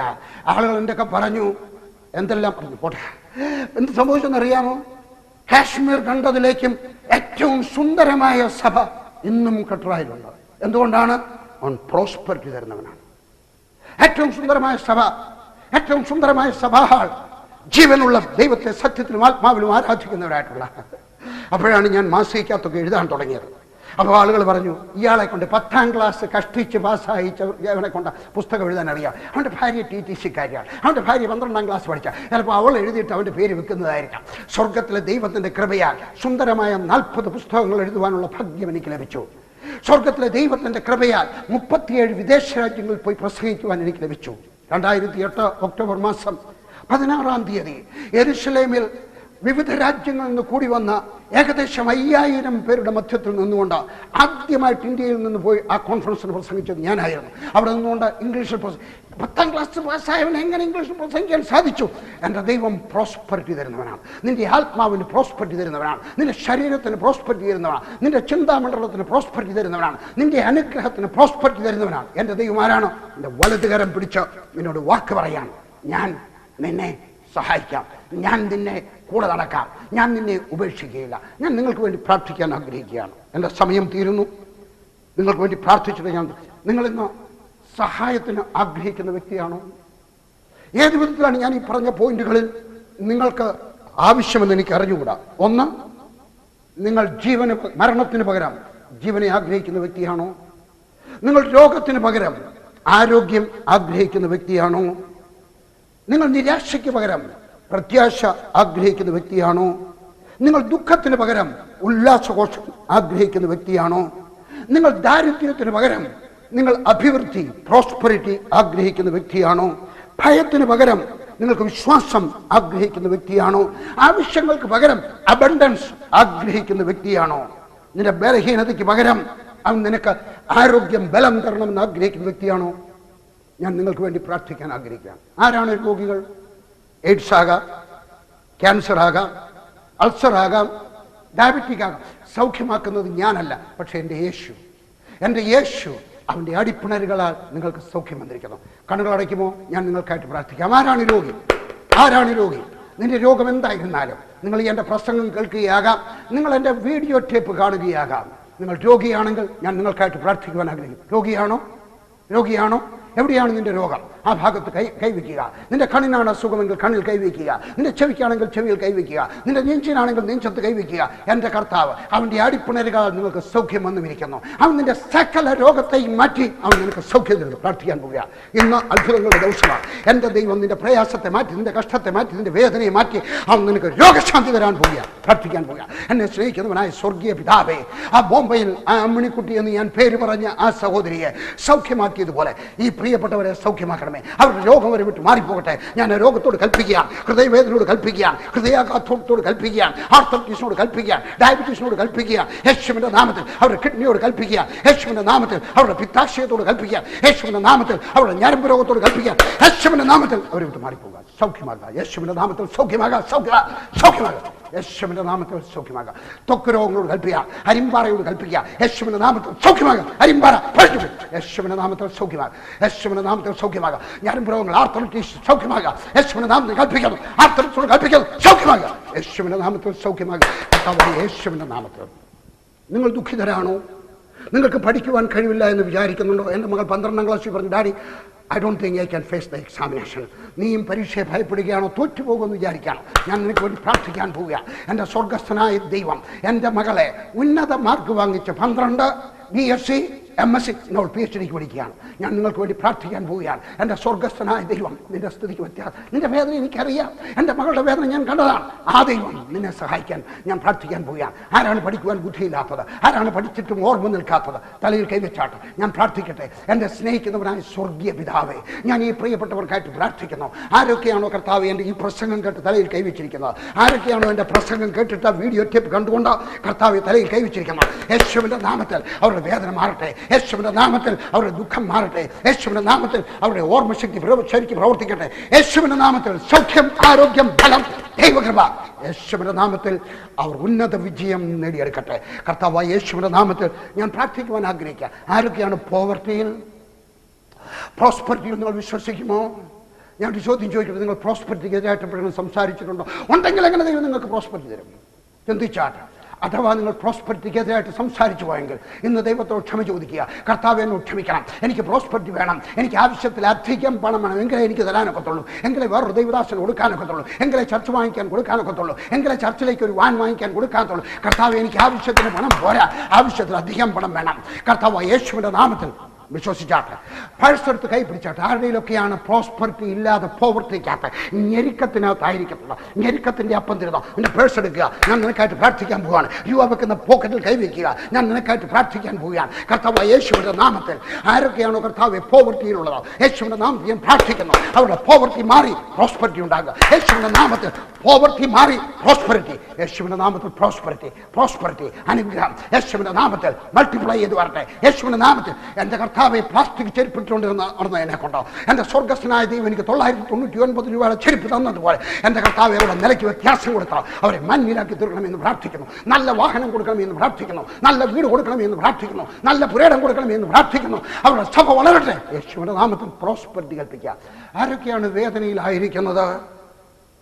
നിന്നെ ആളുകൾ കളിയാക്കിയാണോ? എൻ്റെ മകളെ സൗഖ്യമാക്കിയതുപോലെ, എൻ്റെ കാലിൽ ദൈവം ചിലങ്കയെ അണിയിച്ചതുപോലെ എൻ്റെ സ്വർഗസ്ഥനായ ദൈവം നിന്റെ ദുരവസ്ഥയിൽ നിന്ന് വിടുതൽ തന്നോ നിന്നെ സന്തോഷിപ്പിക്കുവാൻ ഞാൻ നിനക്ക് വേണ്ടി പ്രാർത്ഥിക്കണം. നീ ദുഃഖത്തിനാണോ? കല്യാണം നടക്കാതെ, കുഞ്ഞുങ്ങളില്ലാതെ, നല്ല വീടില്ലാതെ, മറ്റുള്ളവരുടെ മുമ്പാകെ നിന്നെ കാണാൻ കൊള്ളത്തില്ല, അതുകൊണ്ട് നിന്റെ ഭാവി പോയി എന്ന് പറയുന്നു. അവരുടെ മുമ്പാകെ നിന്നെ വാലല്ല തലയാക്കി തീർക്കുവാൻ ഞാൻ പ്രാർത്ഥിക്കുവാൻ പോയാ. വിശ്വസിച്ചാട്ട് എൻ്റെ ദൈവം നിനക്ക് വേണ്ടി ചെയ്യും. എൻ്റെ മകൾ രോഗിയായിരുന്നപ്പോൾ ആ ഹിന്ദു സ്ത്രീ എന്നെ നോക്കിക്കൊണ്ട് നിന്റെ കൊച്ചു ചത്തുപോകുമെന്ന് പറഞ്ഞപ്പോൾ അല്പം നിമിഷങ്ങൾക്കാം അവൻ എൻ്റെ കാലിൽ ചെലങ്കി അണിയിച്ച ഞാൻ അവിടെ നിന്ന് നൃത്തം ചെയ്തതുപോലെ നിന്നെ നൃത്തമണിയിക്കുവാൻ പോവുകയാണ്. നിന്നെ നൃത്തക്കാരിയാക്കാൻ പോവുകയാണ്. നിന്നെ നൃത്തക്കാരനാക്കുവാൻ പോവുകയാണ്. എൻ്റെ കർത്താവായ യേശു ക്രിസ്തുവിൻ്റെ നാമത്തിൽ ഞാൻ പ്രാർത്ഥിക്കുന്നു. എൻ്റെ സ്വർഗസ്ഥനായ ദൈവമേ, ആരൊക്കെയാണോ ഈ സമയത്ത് ദുഃഖിതരായിരിക്കുന്നത്, യേശുവിൻ്റെ നാമത്തിലുള്ള ദുഃഖം മാറിപ്പോകട്ടെ. യേശുവിൻ്റെ നാമത്തിലുള്ള വേദന മാറിപ്പോകട്ടെ. യേശുവിൻ്റെ നാമത്തിൽ സന്തോഷം അവരെ തേടി വരട്ടെ. കർത്താവായ യേശുവിൻ്റെ നാമത്തിൽ സന്തോഷിക്കുക, ആനന്ദിക്കുക. ദൈവകൃപ വരട്ടെ. അവരുടെ കണ്ണുനീർ മാറി അവരുടെ ലജ്ജയെ മാറ്റി അവരെ അനുഗ്രഹിക്കണമെന്ന് പ്രാർത്ഥിക്കുന്നു.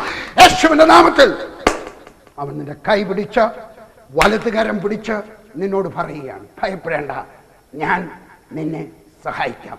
നിനക്ക് ദൈവത്തെ വിശ്വസിക്കാം. എൻ്റെ ദൈവം പറഞ്ഞു, അങ്ങനെ നിനക്ക് സംഭവിക്കട്ടെ, നിന്റെ കുടുംബത്തിൽ സംഭവിക്കട്ടെ, നിന്റെ തലമുറകൾക്ക് സംഭവിക്കട്ടെ, നിന്റെ ദേശത്തിന് സംഭവിക്കട്ടെ, നിന്റെ സഭയ്ക്ക് സംഭവിക്കട്ടെ. നീ ഒരു അനുഗ്രഹമായി തീരട്ടെ. സ്വർഗസ്ഥനായ ദൈവം നിന്നെ അനുഗ്രഹിച്ച് അനുഗ്രഹമാക്കി തീർക്കട്ടെ. God bless you. I'm so happy that I could speak to you. ദൈവം നിങ്ങളെ അനുഗ്രഹിക്കട്ടെ. God bless you. God bless you. എനിക്ക് എഴുതാൻ മറക്കരുത്. ഒരല്പം നടന്നു കഴിയുമ്പോൾ എനിക്ക് എഴുതണം. God bless you.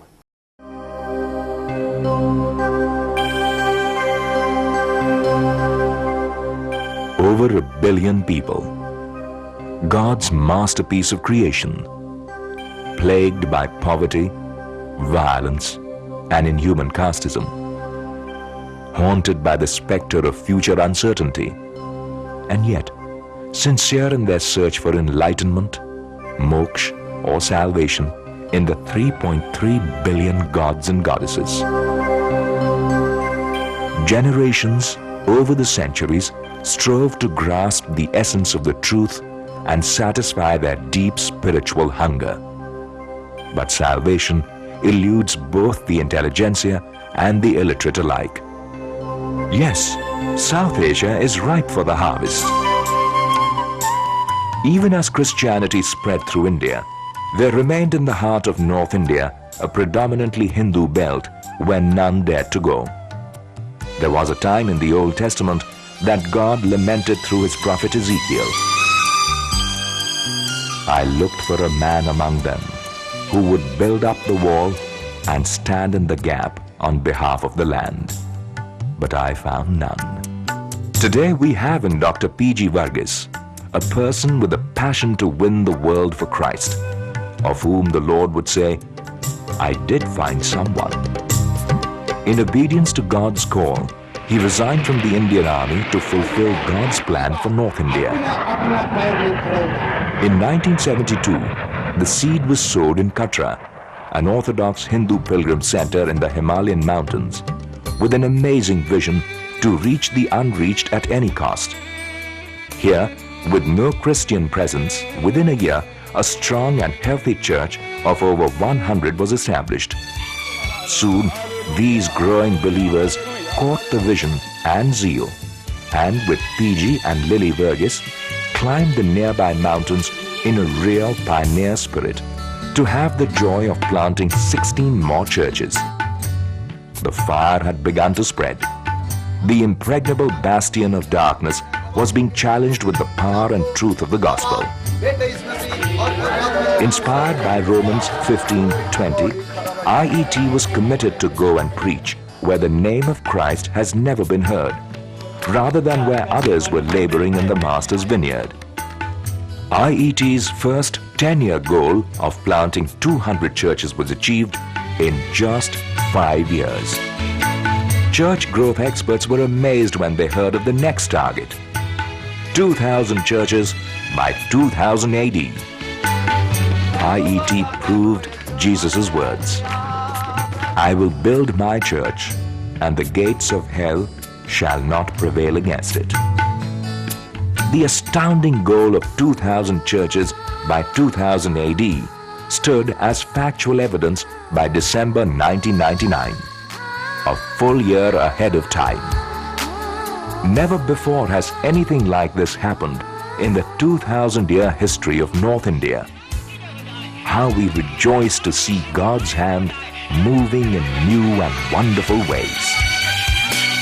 According to Operation World, IET is the largest indigenous church planting mission in India, with almost 200,000 in the pioneer churches, of which 93% are believers and first-time converts.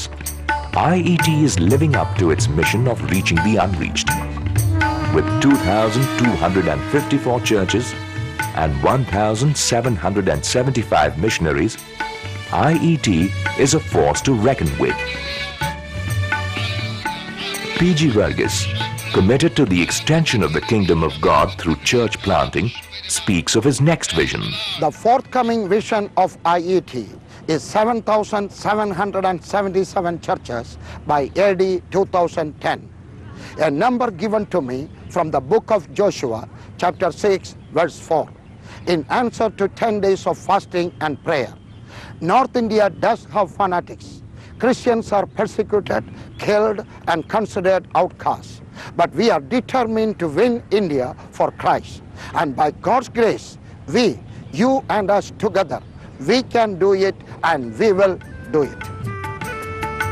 With New Horizons, IET has expanded its frontiers from India to Nepal, a Hindu kingdom with 25 churches and 20 missionaries within 3 years. In 1999, 5 missionaries carried the gospel to Bhutan, a strictly Buddhist state. God gave the increase with 17 churches. Planning session is on to focus sending missionaries to Burma and Bangladesh in 2000, and soon to Tibet as well. At IET International Headquarters in Delhi, a 7-member elected executive committee coordinates the overall functioning of the missionaries nationwide. Lily Burgess personally ministers to the women, taking the message of Christ from home to home. The Theological College and 21 Bible Institutes of IET send out 250 or more missionaries annually. IET has established 4 children's homes and orphanages, 7 free schools in different parts of India, including 1 in Nepal. The literature and audiovisual ministries are all part of the outreach program, as are the regular outdoor conventions, annual revival meetings, and healing crusades. The motto, "Plant a church where there is no church," encompasses a wide span of needs to meet the ever-widening targets. Gospel packages, audiovisual aids, Bible translation, workers, incandescent lamps, cotton carpets, generator sets, vans, jeeps and bicycles are all tools for this ministry. Faith Publications of IET publishes books written by internationally renowned men of God. Dr. P.G. Varghese, an evangelist preacher and spiritual counselor, has authored over 30 books and edits 4 magazines: Faith Today, Atma Samarpanam, Samadhanam, and Dayasagar. IET is determined to reach out with the kingdom message of Jesus Christ through every avenue to the people of South Asia. Village people live in huts, have few job opportunities, and their average income equates to $6 to $7 per month. That too in the planting and harvesting season. People in towns live in small houses, which cannot accommodate more than 10 to 15 believers. As numbers increase, demand for a church building grows. $3,000 to $6,000 is required to build a church. Believers' tithes are often a kilo of rice, few vegetables, or eggs. They can give land and free labor, but need help to construct a church. Very rich in India, being the ones who earn 2,15,000 rupees, equivalent to $5,000 or more per annum. The global church has to play a supportive role to believers in each infant church for 5 to 10 years, while wise and accountable use of the money entrusted to IET brings blessings. Pastor Sonny John is a living testimony to God's gracious hand. Being adopted by Faith Family Church has helped him to concentrate on his pastoral responsibilities, so that within 7 years, 72 churches have been planted. We rejoice with him and the team in these fellowships. Roger E. Headland, Professor of Mission Studies, commends the vision and mission of IET and its leaders, who demonstrate the translatability and viability of the gospel in the present Indian context.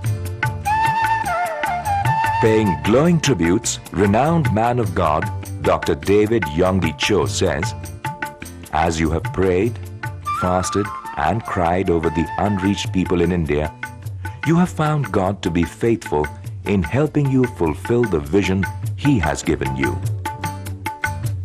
IET is the story of the Almighty God calling an atheist to be His instrument in reaching the unreached.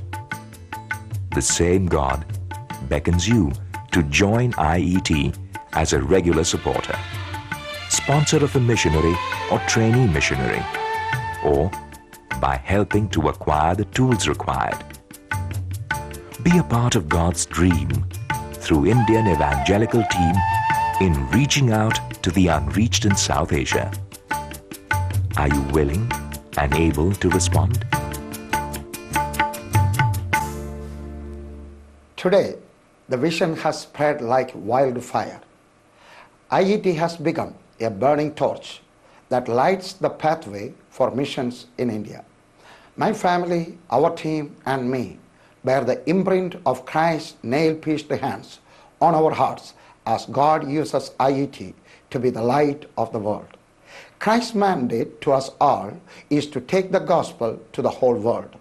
With His enabling power, we can take up this responsibility and make a blessed difference to the lives of millions. The challenge and choice to be part of this vision and to give is ours. Pray about being a part of reaching out to the most unreached in South Asia. Will you join us?